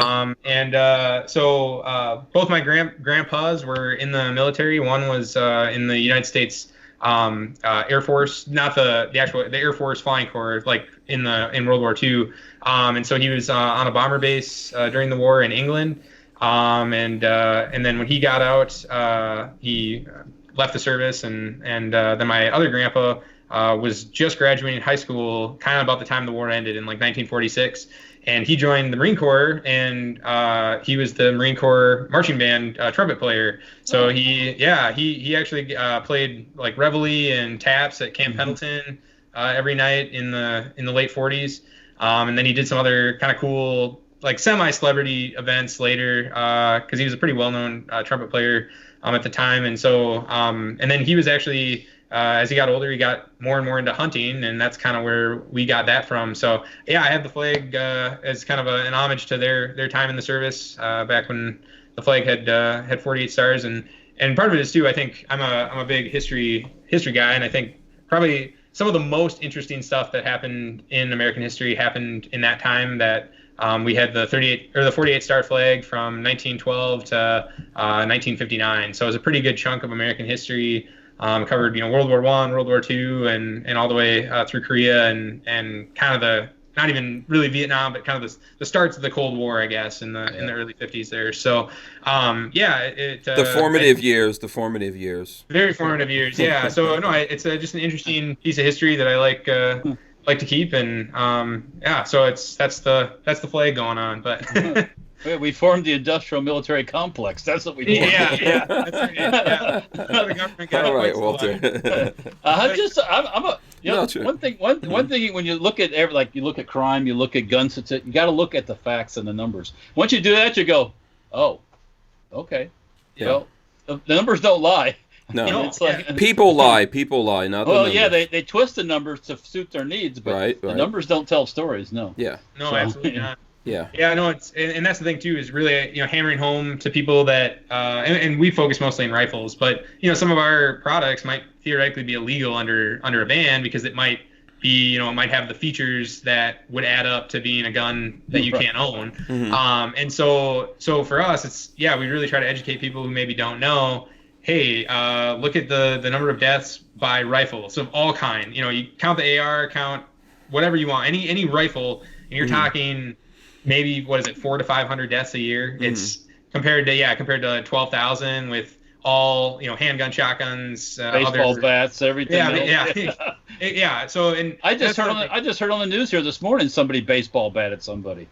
Well, and there was that knife attack too, in what was that, like California or something recently? Mm-hmm. That he stabbed 4 people, I think, or something. And illegal too, if I'm not mistaken. Could have been. Yeah, I guess I didn't hear that part, but No, and that gets back to the bigger problem. So it's like, all right, let's say, fine. Imagine you got rid of all guns tomorrow. You can wave a magic wand, guns are gone. Even if that's the case, the issue still remains. You have a group of young men, particularly, not always, but young men who are dispossessed, disenfranchised, depressed, and purposeless, really. And they're the ones that are having this murderous, urge. Yeah, exactly. To go out. Even if you get rid of the gun, the real problem remains. The guns are just a tool, and that ultimately is gonna backfire into some other area. You're gonna have mass truck rammings like you've seen in especially in Europe where they don't have guns. Like there was that one. Yeah, but we've had that in New York City. We've had that. Oh yeah. In Vegas, they did that. Woman did it in Vegas too. Yeah. Yep. Mm-hmm. Yep. That's why now in Vegas along the sidewalks they got all the balusters. Yep. And looking at too, I mean, I shouldn't even say this because I don't want to get anybody any ideas, but when you look at attacks like the Boston Marathon, for how one, it could have been much, much worse, and two, how simple something like that really was to carry out. Mm-hmm. It was not a difficult thing to plan or execute. Yeah. And I feel like if you get rid of the tool of choice right now, a new tool of choice will pop up. Until you really listen, think about this. Sorry to interrupt you here. No, go ahead. 9/11 happened. The dudes used box cutters and took over planes. Yep. Did we make planes illegal? No. And they made my shoes at the airport illegal. Yeah, for sure. You can't carry water onto the plane. You can't. There's all kinds of stuff you can't do anymore. My shampoo bottle's too big, or my toothpaste bottle's too big. Come on. But planes are still out there, and planes are the things that had a lot of jet fuel in them. And okay. I know there's going to be some conspiracy theory guys out there talk about it, but ultimately the planes are still here. The planes are still here. Cars are still here. It's us that are here. The human beings that we're the ones that are here, and we're doing this, and we have issues, we have problems, we can't relate to each other, and all these different kinds of things. And it's look, I agree with you guys. It's gotten worse, but it's always existed. We've always had the broken, evil, crazy people. It was just easier to deal with them in the past than it is now. Oh yeah. And again, I'm not saying that all the problems are going to be solved either. If we, if let's say everyone did have a father growing up in a stable home and all that stuff, you're still going to get sociopaths. I mean, it's just it's a fact of nature where something's going to mutate or whatever in the developmental process, and it's going to result in some criminally insane people. But at the same time that can happen, limiting people's ability to defend themselves from someone like that is not a viable solution either. Yeah. So I think really what we could do is just focus as a society on getting the number of people that fall into that category of criminally insane to as small a number as possible. And I think that really focuses on us. I mean, I don't know what your guys' spiritual, relationship with Creator is, but I guess the way I look at it is this kind of like in the same way that prohibition was a failure of government and it led to other problems. I feel like we as a let's say a Christian society have failed too in a broader way, where what we've done is we've kind of been too afraid. We've kowtowed in areas that we shouldn't, and really not practiced what we've preached. I think that's the biggest thing, because the hypocrites in our midst are doing a ton of damage. They've made it so that being a Christian or a believer in something is both uncool and something that's kind of frowned upon. But I think without that spiritual basis, you really can't put any intrinsic value on human beings. You can't tell me that in a world devoid of a creator that there's any intrinsic value to a human being, because at the end of the day, if you're saying that this is all a cosmic accident, which is what a lot of kids are being taught now, then there is no... Yeah, well, I mean, that's really what the theory is that it was just, well, this just was an accident and we happen to be here. And if that's the case, then there really can be no objective morality. If there's no objective moral arbiter, then there is no objective moral... everything's okay. Yeah, exactly. And so that's kind of a big problem too. But no, I think just practicing what we preach, for those believers out there, it's like, what we're called to do is to love our neighbors ourselves, and we don't always show that, and we also don't always hold each other accountable when we need to be, as a society, and that's where I think a lot of these problems are running, where we're running into them. So I'd like to see that. I'd like to see a spiritual revival in this country, not one of force, not one of making people do anything, but of being a better ambassador of what being spiritual means, so that other people see that and want to be a part of it, not forced to be a part of it, which is, I think, where we've gone wrong in the past. By regulating morality and forcing morality upon people, you can a lot of times drive people further away. So it'll be interesting to see what happens, but I think until we address that fundamental problem, you're gonna see more of these types of acts taking place. Well, and let me just say this. I think that if you follow just solely the media or Hollywood and lots of people out there, you believe that there's not a lot of good people in the world. But if there weren't a lot of good people in the world, this would be a lot worse world than what we have. Yeah. The truth of the matter is there are a lot of good people out there. And there are a lot of people working hard and taking responsibility and raising their children, doing the right thing, running businesses, employing people. There's a lot of good stuff going on in the world, but these guys don't want to focus on that because there's actually this thing where they're hypnotizing us into being miserable. Absolutely, yeah, and that's absolutely 100% accurate, where it doesn't sell to say, everything's going great and the middle class is actually doing okay and the economy is doing well. That doesn't sell newspapers, because the doom and gloom, is really what drives viewership. And that, you're absolutely right. There's a lot of things that are going right, and there's a lot of good things to focus on. The one thing to be careful of is that, it's kind of like the 3% movement, right? Where only 3% of Americans and American colonists, as it's reported, were engaged in the revolution, and they changed the whole country. And that is something to be aware of, where it's like the reverse is true. You could also have 3% of Americans that are engaging in things that are dangerous to American society, and that can also fundamentally change us the other way too. So there are way more good people than bad. It's just the power of the bad can sometimes outweigh even the power of the good. So that's fundamentally, I think what the Second Amendment is all about, is having that ability to defend against that 3% or whatever percent that might be out to hurt you. So it'll be interesting to see going forward what happens here in this country. But I'm really hoping we don't abandon our founding principles. We don't get rid of the Second Amendment, obviously, because I really don't think that's going to solve anything, no matter how many people think it would. Well, that would be the beginning of the end right there. I mean, I don't want to say the beginning of the end. I think there's been lots of little tiny cuts of beginnings. Say it. Yeah. Say it. Say it, brother. Say it. There will be a reckoning. There will be a the reckoning could be really unreckoning. Yeah. Well, and what worries me too is, it's as a manufacturer, it's like I'm acutely aware, and I'm sure Walter is too, where you are in the industry and this is your livelihood. So I know a lot of people, you read a lot of the comments or whatever, and they say, gun ban and revolution tomorrow. And it's like, well, on paper, yes, that's maybe what would happen. But what they'll do is they'll say, okay, you manufacturers can't do this anymore. And how many of the average gun owner who gets grandfathered in, they'll say, okay, you can keep your AR if you have one, but you can't make any more. How many of the average gun owners that own the AR are going to stand outside Safety Harbor Firearms and allow Walther to keep making gun parts? Yeah, then to come down and fight for Walther. I'll give you my thing that I always say here, and Walther has heard this before. It's the alien analogy. So let's say tomorrow morning, the president comes on live TV and says, okay, people, there's such a thing as aliens. They're our overlords. They only want 20% of our children. What's everyone going to do? And people think, oh, that's it. Everyone's going to get together and fight. No, I'm going to tell you something. Most people are going to go to work.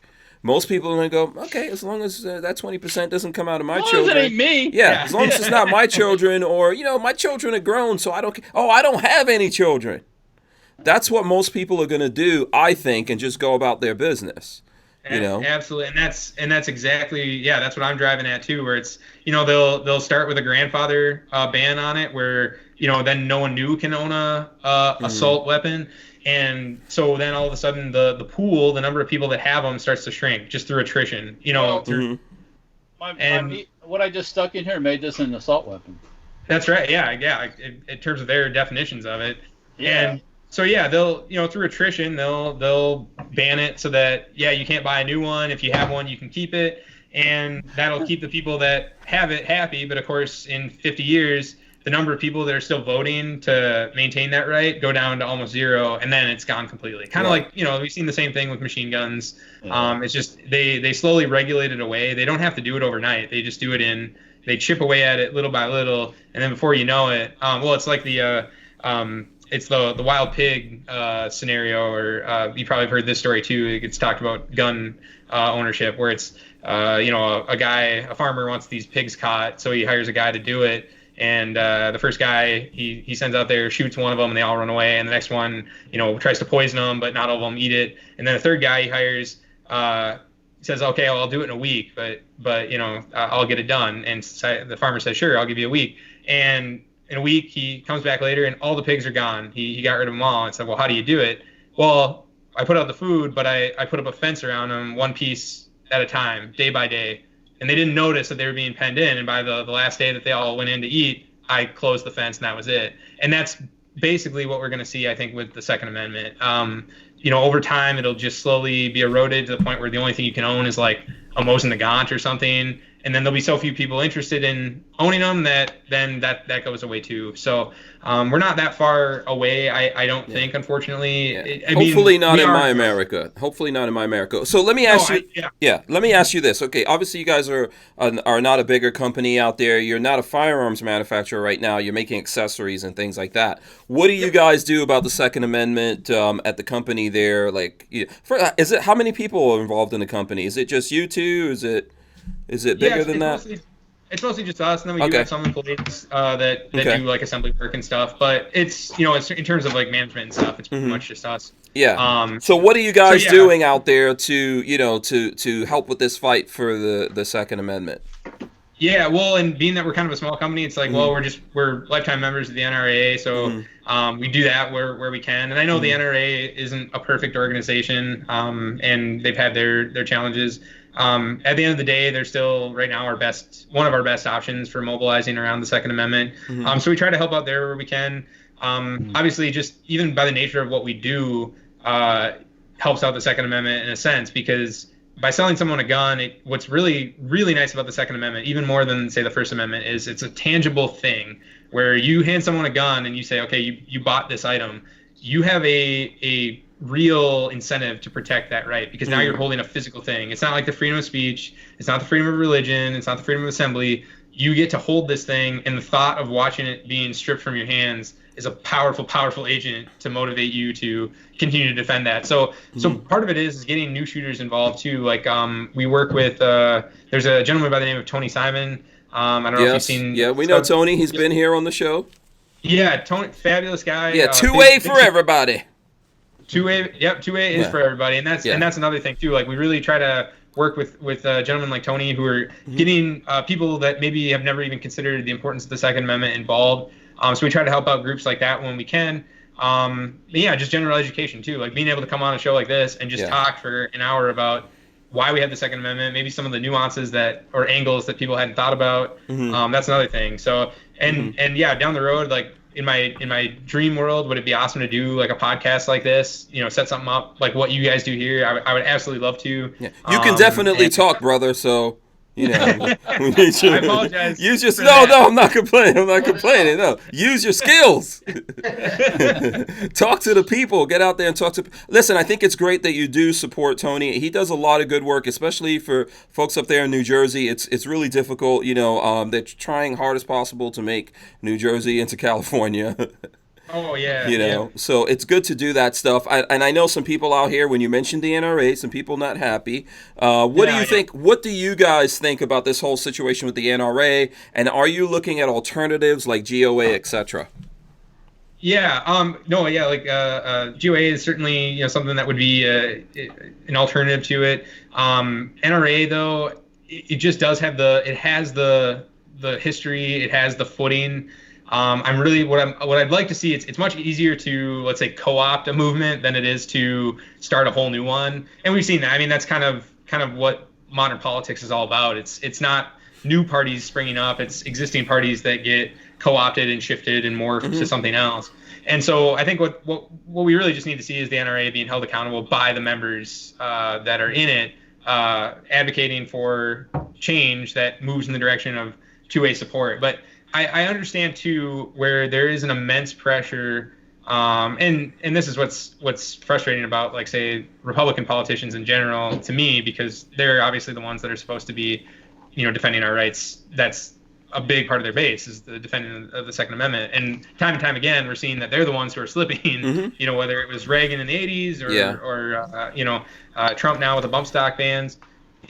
What we need to do is hold the people that are saying that they're going to be defending the Second Amendment accountable, and that includes the NRA, that includes your elected representatives.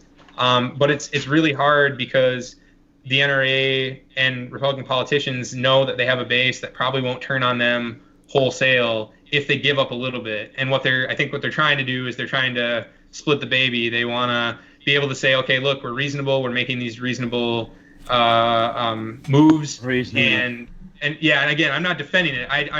You're just pointing out their strategy. Yeah. Right. Yeah. So what they're saying, they don't want to look like they're, unreasonable, that they won't negotiate. Yeah. But part of it is we have fundamental rights. We have inalienable rights that are not to be infringed upon. Right. And those principles are hard to convey to people. It'd be no different than if the ACLU, and this is what I try to explain to my friends that maybe disagree with my views on the Second Amendment. It'd be no different than if the ACLU came out and said, well, actually now we're going to want to put a ban on hate speech. So if we're making reasonable restrictions on what should be allowed to be said. And so you shouldn't be able to say hurtful things to people anymore. And it's like, no, even if I disagree with your right, well, your ability to say it, I don't disagree with your right to say it. I will defend your right to do that. And so that's really what we need. Is we need politicians that will stand up. We need the NRA to stand up and say,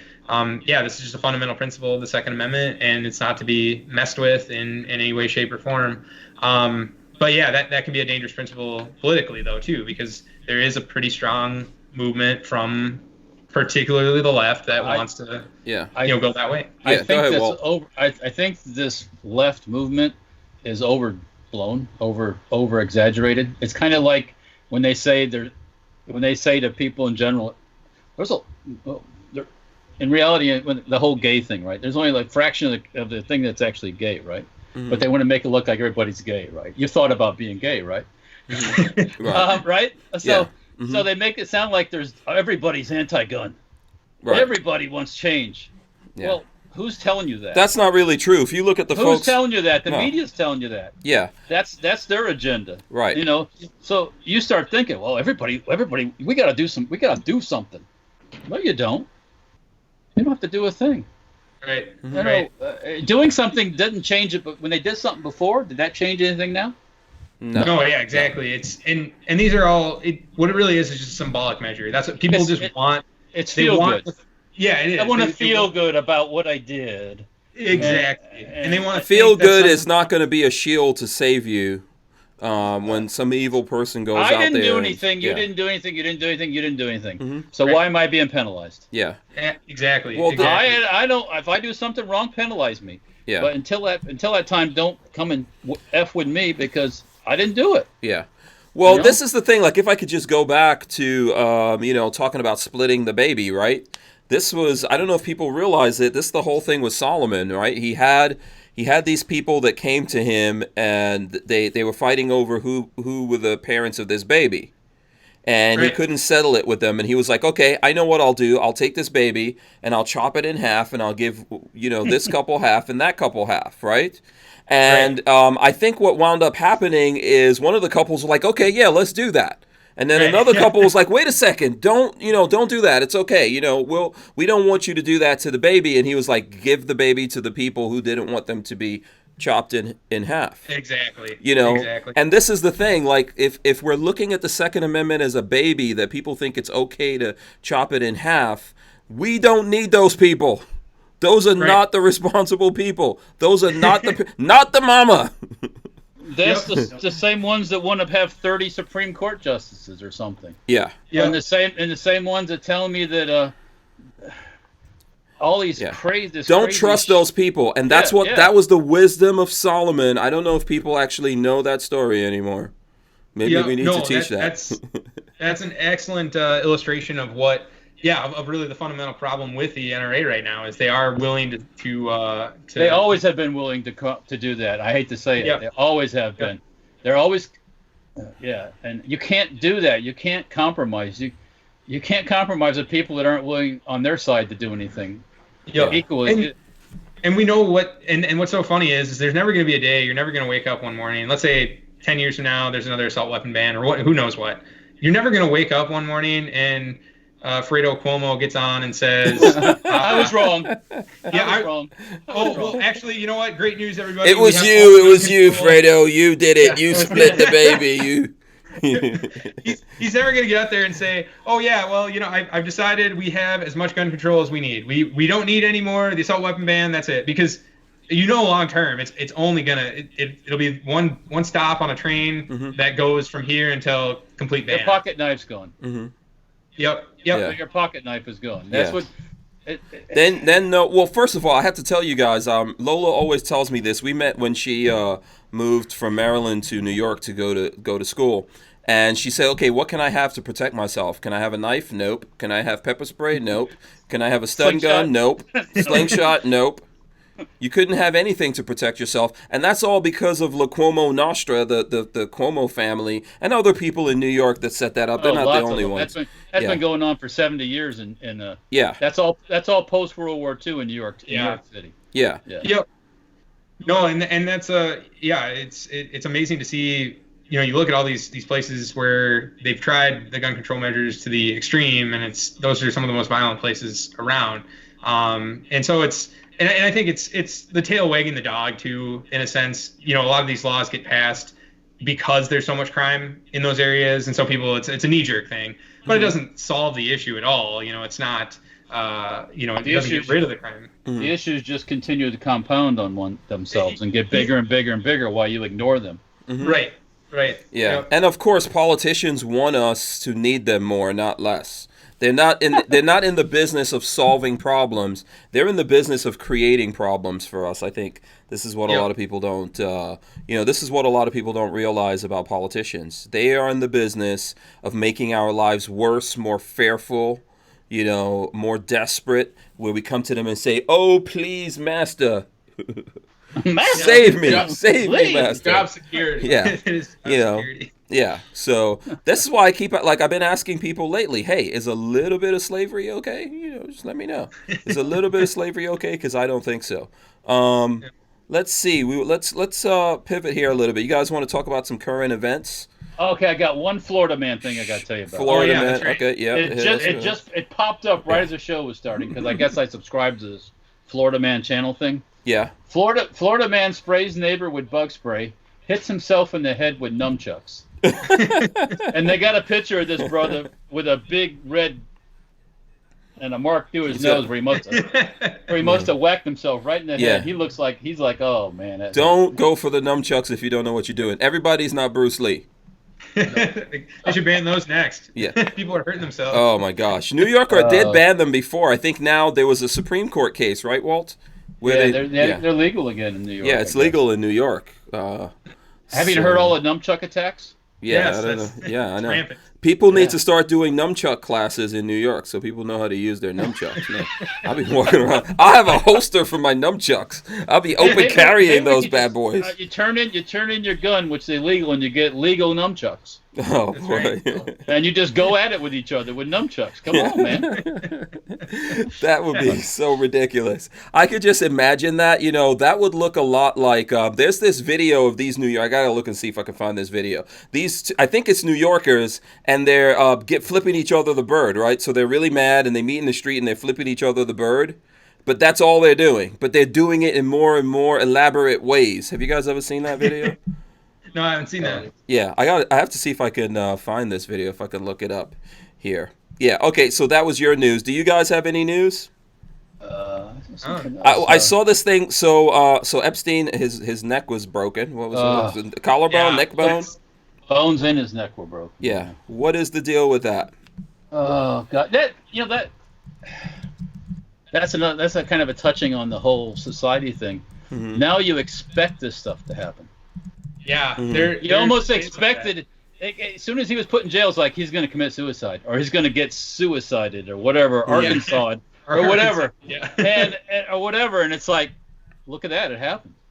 Yeah. No, it was something where I can't believe that. I think I saw one of the political pundits talking about this too. Where even if barring the fact that he had just allegedly attempted suicide a few weeks ago, getting rid of that fact altogether. This guy had to be one of the most high-profile people that they've held in decades, and he probably has enemies beyond just the ones that we know about. Oh, yeah. How is he not being, for his own security, being watched more closely? Yeah, can we get the Clinton rule? If anyone is possible to be suicided by Hillary Clinton and Bill Clinton, can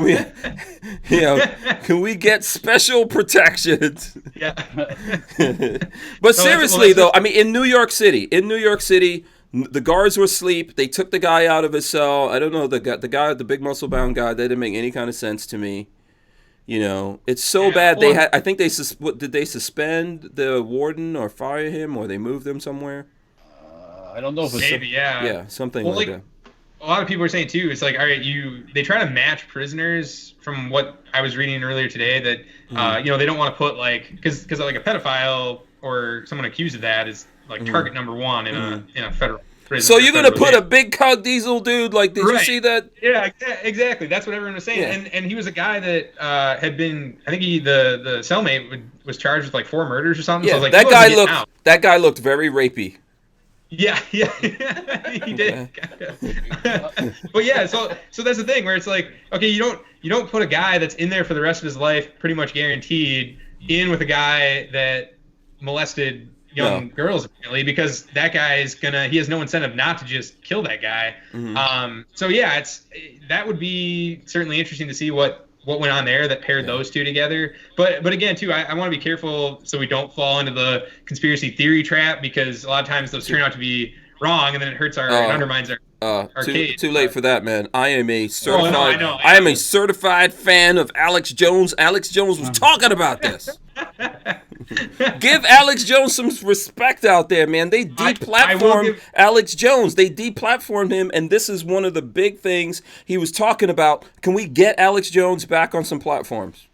I actually completely agree. I mean, personally, like watching. I mean, I have seen some of his stuff, and for me, it's hard to stomach some of it. I will say, just because he's so dramatic and so over the top on a lot of things. But no, I do give him a lot of credit, because he's been talking about some of these things. Some of these, now we're finding out, like the pedophile ring stuff, where, he's talking about high, powerful people that are involved in this kind of stuff, and everyone's going, oh, you're nuts. Mm-hmm. And now all of a sudden it's like, no, he might have been onto something here. He's not. Yeah, nuts. This is, it goes a lot deeper than people are willing to admit. And now the whole Prince Andrew stuff too. That's a thing now? He's got a picture with a 17-year-old. Well, yeah. Well, have you seen? So Hank, have you seen the allegations or whatever? So Prince Andrew is probably like one of the highest profile people alleged in this whole deal. And he's kind of going about his business, and the Queen's going about their business like nothing, like nothing's happened. But allegedly, yeah, he's been named specifically by that. Is it Veronica something? Well, the British chick, Guinevere, No. Not one of the people that brought this whole thing up, right? Yeah. Right. She was 17 at that time, I think, and she's in her 30s now, and yeah, I think she named him specifically as one of the perps. There's a picture of the two of them together. Yeah. Yeah, and Epstein, I think, is he in that picture too? Maybe. No, the British woman's in the background. That's right. Okay, yeah, Ghislaine or whatever. Yeah. And so yeah, no, that could be one of those things where the British royal family has a ton to lose with some of this stuff, and there's been allegations in the past that they've whacked people that have done far less than revealed. Oh, things this like is that. the British royal family, man. They're the whole reason why we're a republic. So, yeah. Well, yeah. we could just start with that. Those bastards. I have no love, no respect for them whatsoever. But they've done a lot of horrible things in the world, without a doubt. It's just like the media and everyone else. Even a lot of people here in America think they're somehow awesome. I have no respect for any of them. No, yeah, like my dad and I were just talking the other day, and he's like, I can't believe the British people have put up with it as long as they have. It's like, here you have a family that through no other reason than dint of birth are being supported in a palace, in multiple palaces, by the British taxpayers. And I think it was like Princess Diana or whatever, even though she got divorced, she was still granted special privileges to palaces, and she could fly around the plane in the plane and around the world with a royal family's private jet. She had all this access to different stuff that, it's like, how would we as Americans imagine that if the Americans, and I guess we kind of do to a certain extent. We have royalty, but we need to get rid of their asses. Yeah, right. We have royalty, but we don't need them.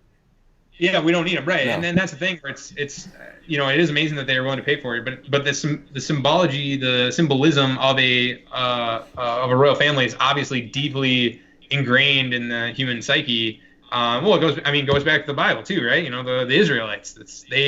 They had the judges system where you had local judges that handled all the internal affairs between people. If they had a fight, they'd go to the local judge and they would solve it. And then they started demanding a king. And they said, I think it was Samuel, was it, who said basically, no, you don't want a king, because what's going to happen is they're going to take a third of your grain and your livestock and all that stuff. And it's like, sure enough, that's exactly what we have today. And so yeah, I definitely can see why it would be a powerful thing, though. It goes back thousands of years. We're a tribal people, and so to have that symbol of a patriarchal figure or matriarchal figure in the case of England is powerful. People like that, and unfortunately, most human beings are sheep. I hate to say this, but that's the problem that we're facing. But anyways, so back to what I was kind of saying was it kind of. Now you kind of it never used to be a thing you expected these things to happen, but now you almost like, he's dead. Yeah.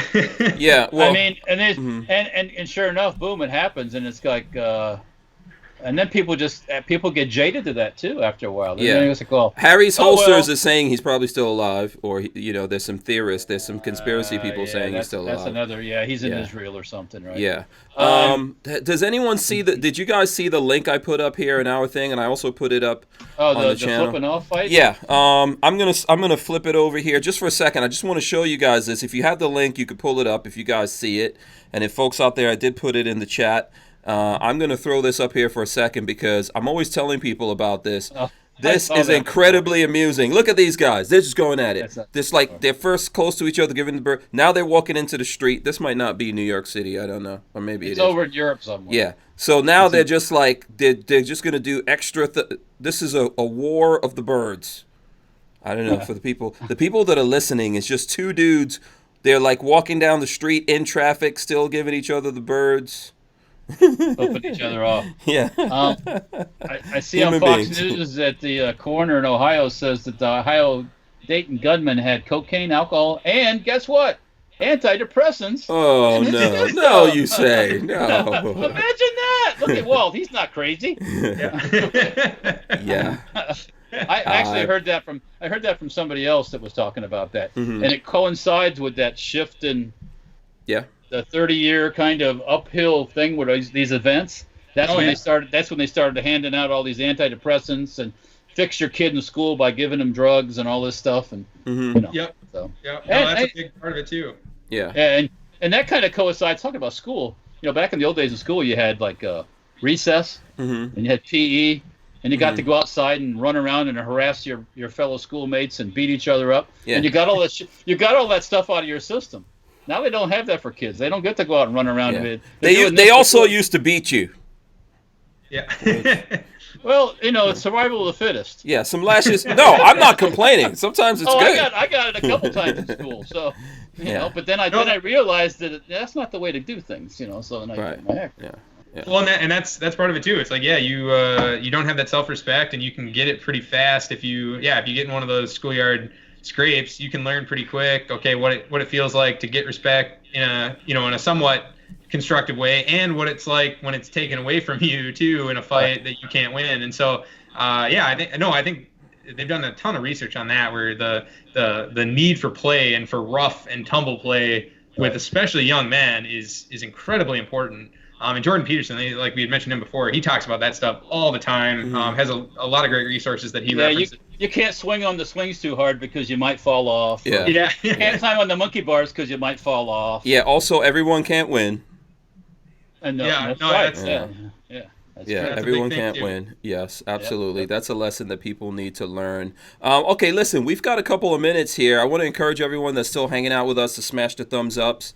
We do have the guys. We have Nick and Andy from Hightower Armory, LLC, joining us. You guys want to throw up some bullpups here? There might be some people who are just coming in now. I want to get back to Hightower Armory. This is these guys' first time on. We'll have them on again. And I'm sure that I probably missed a bunch of stuff that people were saying, oh, we want this gun. Walter, I'm on you now, so you can show your gun. You're trying to show it. I was thinking the M1 carbine would be a nice bullpup. Okay, yeah. Yeah, we get that one a lot requested too, and part of it is I'm as a history guy, it's really hard for me to want to do anything to the M1. But it's so sacrilegious. It's such a small package though, as far as Yeah. And once you pull the stock off, there's not much to it. No, and what's nice is Auto Ordnance. I know they're making their clones of it now too. So you wouldn't have to destroy a piece of history to do it. No, I mean not that. Yeah, but our stocks require it. But as soon as have you seen how much they want for their guns? For the Auto Ordnance, yeah. They want like $900 for an M1 carbine. Oh wow, yeah. You're basically looking at an original one anyway, then. Yeah. Close. Anyway. Yeah. Richard Hughes is talking about his Hank 10 discount. Richard, we will talk to the Hightower guys about that, and we'll get that discount out there. We'll get it out. Yeah. For anybody that wants that, I don't have it posted yet. I should have been ready to do that, but what I'll do is I'll go ahead and make that hot. Maybe like within half an hour of the podcast ending here, and so by 9 o'clock or 8:30 tonight Central Time, you should be able to use that if you're looking to order. So yeah, absolutely. Just do Hank 10.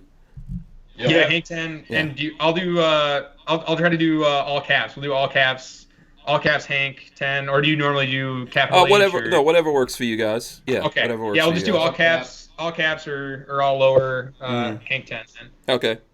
Have you guys ever seen? Speaking of M1 carbine, the Israelis made I guess probably a version of Tavor in M1 carbine. No, I didn't see that. I saw that. They touted that around a little bit like it was going to appear here in the States, and it never did. But I know they did because the Israelis use a lot of M1 carbines, and they like that round. Yep. Yeah. No, it might be something we could look into it and just see what the demand would be for it. It's not. I would say we do get requests for it, but I'd say probably our biggest one even bigger than that would be like the Mini 30 or the Mini 14. Mini 14, probably, yeah, probably come in a little bit more popular. But that's not to say that it wouldn't be something maybe we could adapt quickly to both. Too bad the Mini 14 doesn't take these mags. I know, yeah, the Stanag, and that'd be something too. I don't know if anybody's looked at doing a conversion for it. We could try doing that where it would fit, but I don't know if it feeds the same or what the mechanism is like compared to the two. But What do you guys think is the best gun out there to do conversions, or have you already done stuff for it? All right, I got to say this before. Z50 says it should be a GAU 8. We'll work on that. That's the A10 gun. The GAU 8. Warthog. Mm-hmm. Okay. I'll see what I can do. Yeah, just a bullpup A10. It's not. It's just a slightly shorter A10. Someone said bullpup nunchucks. I don't know who. Dan hates you. Said bullpup nunchucks. It is. Yeah. You pull the trigger and they spin. Yeah. You guys could do nunchucks. By the way, okay, so the Tyven Show wants me to throw up your. Here's the Hightower Armory Instagram page. This is what it looks like. Everyone go follow them on Instagram, Hightower Armory. We'll have them back on again, and we'll do more stuff. So we love that. Thank you so much for having us. By the way, it's been a real pleasure talking with you guys. And yeah, absolutely. So before we get out of here, I know we're at the 9 o'clock hour. Let's before we get out of here, how can the folks out there, if they want to find out more about you guys or social media and all that, how can they get in touch with you? Yeah, probably the best thing would be, like I said before, our Facebook page is a great resource for that, for questions, for comments, for messages. Info@hightowerarmory.com is our contact email. That one we get back on pretty quick. They can also call us if they're not big into doing the email thing, and that's 763-428-4488. That's our office number. And then we also have our YouTube channel as well. So between Instagram, Facebook, YouTube, and our email, those are definitely the best ways to get a hold of us. Are you guys on Gunstreamer? Not yet. I think we have an account with Full 30. You're familiar with Mac's project there? Yeah, I know. You guys may not know this, but I think Mac's not part of it anymore. But I am familiar with 430. Okay. I'm on there. I would suggest do multiple things. Gunstreamer works like this. You sign up, and you tell them to pull all your videos over to Gunstreamer, so you don't really have to do too much work. And it lives on Gunstreamer's server. So if YouTube, for some reason, decided to delete you guys' channel, you'll have everything over there. So you might want to look into it. I'm on there. Walter's on there. Lots of folks are on there. Awesome. Yeah, I'll give that a shot. Yeah. And also they're good guys. They come on the show here sometimes. They're typically in the chat. They're easy to communicate with. So you guys give that a try. I definitely advise that. Absolutely. Yeah, we'll definitely do that. Yeah. Walter, I'm gonna go over to you. What would you like the people to do to follow you out there? How can they see these videos? For example, you got some videos and things like that of the Hightower Armory stuff. So you can check out. It's on. There's some YouTube stuff. There is some Instagram stuff. There is some Gunstreamer stuff. We're over on. You're on Minds now. Minds. Yeah, MINDS with the light bulb. I gotta post some more stuff over there. Yeah. But and of course there's that's all under Safety Hour Firearms. Minds is under Safety Hour Firearms, one word. There's some Twitter, and you can always call the shop too, or that's one way to do it. Or get on the website, safetyhourfirearms.com. Yeah. So. Absolutely. And so you know what? I'm sit tight, guys. We're not going out of here yet. Walter and I, we're gonna get. We do have a video that's already up with the bullpup kit for the High Point 10mm. We're going to do some more stuff with it, with videos with it as soon as we can.